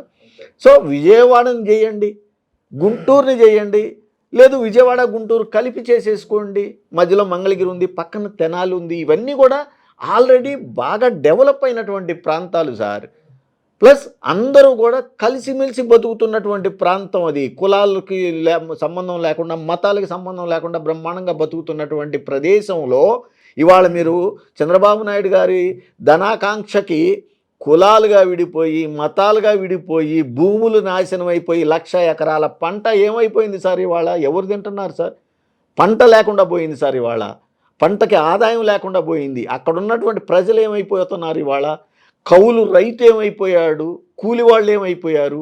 ఇవన్నీ ఏమి లేకుండా చేసినటువంటి పరిస్థితులు ఎందుకు తీసుకురావాలి? నేను భావిస్తుంది మాత్రం ఇవాళ పరిస్థితులను బట్టి ఖచ్చితంగా విజయవాడ, మంగళగిరి, గుంటూరు ఆ ప్రాంతం అయితే పోద్ది. అసలైనా కూడా అసలు ఎందుకు ఇంత గొడవ చేయాలంటే రాజధాని కోసము? ఎవరు బతుకు బతుకుదాము, కేంద్రం చేయాల్సిన పని కేంద్రంతో చేయనియండి, వాళ్ళు గట్టిస్తారు కదా. అవును. సో ఇక కూటమి ప్రభుత్వం గురించి మాట్లాడితే, కూటమి పార్టీల గురించి Janasena, TDP, BJP, so further కూడా ఈ కూటమి ఇలా కొనసాగుతుందా? ఎందుకంటే జనసేన అయితే మరో 15 ఏళ్ళు చంద్రబాబు సీఎం అంటున్నారు, కానీ జన సైనికుల్లో ఆ పరిస్థితి, ఆ సహనం, ఆ ఆసక్తి కనిపించడం లేదనే వార్తలు వస్తున్నాయి. సార్ బేసిక్గా గ్రామాల్లో నేను గమనించుకుంది ఏంటి అని అంటే సార్, ఇప్పుడు పవన్ కళ్యాణ్ గారు జనసేన పార్టీ పెట్టుకున్నారండి. ఎవరు ఏ పార్టీ పెట్టుకున్నా ఏమనుకుంటారంటే నేను ముఖ్యమంత్రిని కావాలి, నేను ప్రధానమంత్రిని కావాలి. సో ఆ స్థాయిలో అనుకున్నప్పుడు పవన్ కళ్యాణ్ గారు ముఖ్యమంత్రిగా ఆ రాష్ట్రానికి సేవలు చేయాలనుకొని పార్టీ పెట్టుకున్నారా, లేదా డైరెక్ట్గా ఇవాళ చెబుతున్నట్టు ముందుగానే చెప్పుండుంటే, లేదయ్యా నేను ముఖ్యమంత్రిని ఎప్పుడు కాను, నేను 15 ఏళ్ళు కాదు 30 ఏళ్ళు 50 ఏళ్ళు అయినా చంద్రబాబు గారిని రేపు రాబోయే రోజుల్లో లోకేష్ గారిని ముఖ్యమంత్రి స్థాయిలో కూర్చోబెట్టుకొని నేను ఉప ముఖ్యమంత్రిగానే నేను ఉంటాను అనే క్లారిటీ గనక పార్టీ ఆవిర్భావం రోజునే, జనసేన పార్టీ ఆవిర్భావం రోజునే జన సైనికులకు కనుక ఇచ్చున్నట్టయితే బాగుండేదేమోననేది నా వ్యక్తిగత అభిప్రాయం. కానీ అది ఇవ్వలేదు కాబట్టి ఇవాళ గ్రామాల్లో ఏమనుకుంటున్నారంటే బేసిక్గా అండి, కాపు సోదరులు ఎక్కువ శాతం మంది కాంగ్రెస్తో ఉండేవాళ్ళు పాత రోజుల్లో. మా మా మా ఏరియాలో వాళ్ళు అయిష్టంగా అయినా సరే ఇవాళ పవన్ కళ్యాణ్ గారు ఉన్నారు కాబట్టి, మా నాయకుడు ఉన్నాడు కాబట్టి, మేము ఇవాళ కాకపోతే రేపైనా మేము ముఖ్యమంత్రి స్థాయిలో మా నాయకుడు కూర్చుంటాడనే ఉద్దేశంతో వాళ్ళందరూ కూడా పవన్ కళ్యాణ్ గారి ఆదేశాల మేరకు జనసేన పార్టీకి పనిచేయడం జరిగింది. కానీ ఇవాళ పవన్ కళ్యాణ్ గారు ఇంకో 15 ఏళ్ళైనా మనం పనిచేయాలి ఆయన కోసం అన్నప్పుడు మాత్రం గ్రామాల్లో ఎలక్షన్ ముందుకు 2024 ఎలక్షన్కి జనసేన పార్టీలో కాపు సోదరులకు ఉన్నటువంటి అభిప్రాయానికి ఇప్పుడున్నటువంటి అభిప్రాయానికి నక్కకి నాగలోగానికి ఉన్నంత తేడా ఉందనేది నేను గమనించుకుంటా ఉన్నానండి. ఇవాళ వాళ్ళు ఇదేంద్ర నాయన మనం ముఖ్యమంత్రి కావాలి కదా, పవన్ కళ్యాణ్ గారు కదా అక్కడ కూర్చోవాల్సింది, ఇంకా 15 ఏళ్ళు ఏంటి వాళ్ళే ఉండాలని అంటున్నాడు అనే దాంట్లో వాళ్ళు వెళ్ళిపోయారండి. తేడా అయితే వచ్చింది సార్, అది ఎంతవరకు పనిచేస్తుంది రేపు ఎన్నికల్లో అనేది చూడాలి. ఇకపోతే బీజేపీ ప్రభుత్వం సార్, బీజేపీ పార్టీ అనేది నేను వ్యక్తిగతంగా భావిస్తున్నది నార్త్ ఇండియాలో ఒక రకంగా పనిచేస్తుంది, సౌత్ ఇండియాలో ఒక రకంగా పనిచేస్తుంది. అవసరమైన చోట ప్రతి రాష్ట్రంలో కూడా వాళ్ళు ఇష్టం వచ్చినట్టుగా వాళ్ళు రాజకీయాలు చేసుకుంటూ ఉన్నారు. ఇవాళ చంద్రబాబు నాయుడు గారిని ఏటీఎంగా పోలవరాన్ని మార్చుకున్నాడు అన్నటువంటి మోడీ గారే ఇవాళ చంద్రబాబు నాయుడు గారు చాలా బాగా పనిచేస్తున్నాడని చెప్పేసి ఆయన్ని, వాళ్ళ అబ్బాయిని, ఆయన్ని పొగడటం ఇవన్నీ చూస్తూ ఉంటే రాజకీయాలకి అంతగా మోదీ గారు దిగజారిపోతాడని నేను ఏనాడు అనుకోలేదండి. మోదీ గారు అలా ఉండకూడదు, అలా ఉండటం ఆ పార్టీకే చాలా నష్టము. బీజేపీ కూడా ఇవాళ చాలా రీథింక్ చేస్తుందని నేను అనుకుంటున్నాను. ఎందుకంటే దేవాలయాలకు సంబంధించినటువంటి భూములను కూడా ఇవాళ మిగల్చకుండా ఆక్రమించుకుంటున్నటువంటి వార్తలు పేపర్లో చూసుకుంటా ఉన్నామండి తెలుగుదేశం నాయకులు. ఇక 2029 ఎన్నికలు ఎలా ఉండబోతున్నాయి? YSR Congress party future sir, Jaganmohan Reddy గారికి 2024లో మేము అన్యాయం చేశాము, ఆయన పార్టీని అధికారంలోకి తీసుకురాకుండా చేశాము అని ప్రజల్లో రీథింకింగ్ స్టార్ట్ అయింది కేవలం ఈ 2 సంవత్సరాల కాలంలోనే అనేది స్పష్టంగా నేను చెప్పగలుగుతానండి. దానికి కారణము జగన్మోహన్ రెడ్డి గారు ఆ రోజున ప్రవేశపెట్టినటువంటి పథకాలు ఇవాళ కంటిన్యూ కాకపోవటము, వీళ్ళు చెప్పినటువంటి వాగ్దానాలను పూర్తి స్థాయిలో అమలు చేయకపోవటము, పైగా అమలు చేసేసామని వాళ్ళే చెప్పుకోవటము, అదేవిధంగా ఎంపీ ఎమ్మెల్యేలు అందరూ కూడా పూర్తి స్థాయిలో అవినీతిలో భారీ స్థాయిలో కూరుకుపోవటము, ఆదర్శంగా నిలబడాల్సినటువంటి ఎంపీ ఎమ్మెల్యేలందరూ కూడా రకరకాల కేసుల్లో రకరకాల విధంగా ప్రజల ముందు దోషులుగా నిలబడటము, ఇవన్నీ చూస్తూ ఉంటే రేపు చంద్రబాబు నాయుడు గారు ఎన్ని వేల కోట్లు ఖర్చు పెట్టినా, కూటమి ప్రభుత్వం ఏ విధంగా ఎన్ని రకాల కుట్రలు కుతంత్రాలు పడినా ఈసారి మళ్ళా జగన్మోహన్ రెడ్డి గారు ముఖ్యమంత్రి అవుతాడని నేను గట్టిగా నమ్ముతున్నాను. సో 2029లో మీ ప్రస్థానం గురించి మీరు ఏమనుకుంటున్నారు? Where you want to see after 2029 elections? Sir, విభజన చట్టంలో ఇచ్చినటువంటి దాని ప్రకారంగా నియోజకవర్గాలన్నీ మారిపోతున్నాయి అనేది మనం వింటున్నాం, చూస్తున్నాం, అవుతుందని నేను కూడా గట్టిగా నమ్ముతున్నానండి. సో రేపు నేను త్వరలోనే జగన్మోహన్ రెడ్డి గారిని కలుస్తానండి.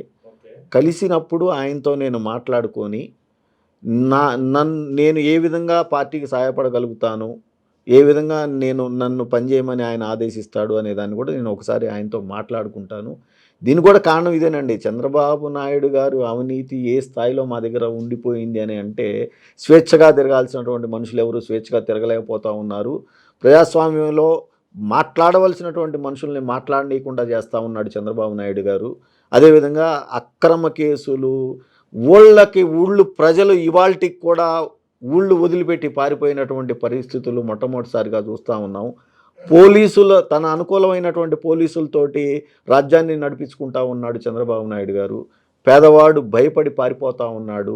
స్త్రీలు కానివ్వండి, అదేవిధంగా ముసలివాళ్ళు కానివ్వండి, ఎన్ని పసిపిల్లలు సైతం ఎన్ని అక్రమాలు, వారి పట్ల ఎన్ని అక్రమాలు, ఎన్ని దారుణాలు జరుగుతూ ఉన్నాయో ప్రతిరోజు చూస్తూనే ఉన్నాం. అసలు మహిళా కమిషన్లు ఉన్నాయా? అసలు పోలీసులు సక్రమంగా పనిచేస్తూ ఉన్నారా? వ్యవస్థలను ఏ విధంగా చంద్రబాబు నాయుడు గారు ఇవాళ దిగజారుస్తూ ఉన్నాడు? ఇవన్నీ చూస్తూ ఉంటే నా దగ్గర ఆర్థికంగా అంతగా నేను పరిస్థితులు బాగాలేకపోయినప్పటికీ కూడా నాకు ఇంకా కొంత అంటే వయసు అవన్నీ ఉన్నాయి కాబట్టి ప్రజాస్వామ్యంలో నా వంతు పాత్రను నేను పోషించకపోవడం కూడా కరెక్ట్ కాదేమో. పైగా నా స్నేహితులు కానివ్వండి, నా శ్రేయోభిలాషులందరూ కూడా నువ్వు అలా మౌనంగా ఉంటే కరెక్ట్ కాదురా, వెళ్ళాల్సిందే రాజకీయాల్లో అని చెప్పేసి అందరూ మాట్లాడటం. చూద్దాం, జగన్ గారితో ఒకసారి కలిసి మాట్లాడుకొని రాజకీయ రంగ ప్రవేశం మళ్ళీ తిరిగి యాక్టివ్గా చేయటం అనివార్య పరిస్థితులు వస్తూ ఉన్నాయి అనేది ఆయనతో మాట్లాడుకొని చేయాలని అనుకుంటున్నాను. కాకపోతే టైము కొద్దిగా ఎక్కువ పట్టవచ్చేమో, చూడాలండి, ఆలోచించి. ఎప్పుడు కలవబోతున్నారు జగన్ని? మాట్లాడతానండి, చూసుకొని. నాకు కొంచెం పొలం పనులు అవన్నీ ఉన్నాయి. నేను అనుకోవడం ఒక 5-6 నెలల కాలం పట్టుద్దేమో నేను అనుకుంటున్నాను. బట్ చూస్తానండి, నేను పరిస్థితులను బట్టి కలుస్తానండి. ఎందుకంటే ఇప్పుడు చూడండి, చక్కగా పనిచేసి పేదవాడిని గొప్పవాడిగా చూడాలని చెప్పేసి తపన చెందినటువంటి జగన్మోహన్ రెడ్డి గారిని పడేయటానికి రాజకీయంగా కుట్రలు పన్నినటువంటి వాళ్ళందరూ కూడా ఏకమైనప్పుడు ఆయన్ని తిరిగి మళ్ళీ నిలబెట్టాలని, ఆయన ముఖ్యమంత్రిగా చూడాలని ప్రజలు కోరుకుంటున్నప్పుడు నాలాంటి వాడు దూరంగా అన్నీ చేయగలిగిన పరిస్థితుల్లో, నా స్థాయిలో పూర్తి స్థాయిలో పనిచేయగలిగి ఉన్నప్పుడు నేను దూరంగా ఉండటం కూడా కరెక్ట్ కాదేమో అనేది అనిపిస్తూ ఉందండి. చూసి కలిసిన తర్వాత త్వరలో నిర్ణయం తీసుకుంటారండి. Thank you sir. Wish you all the best. Thank you అండి. నమస్కారం.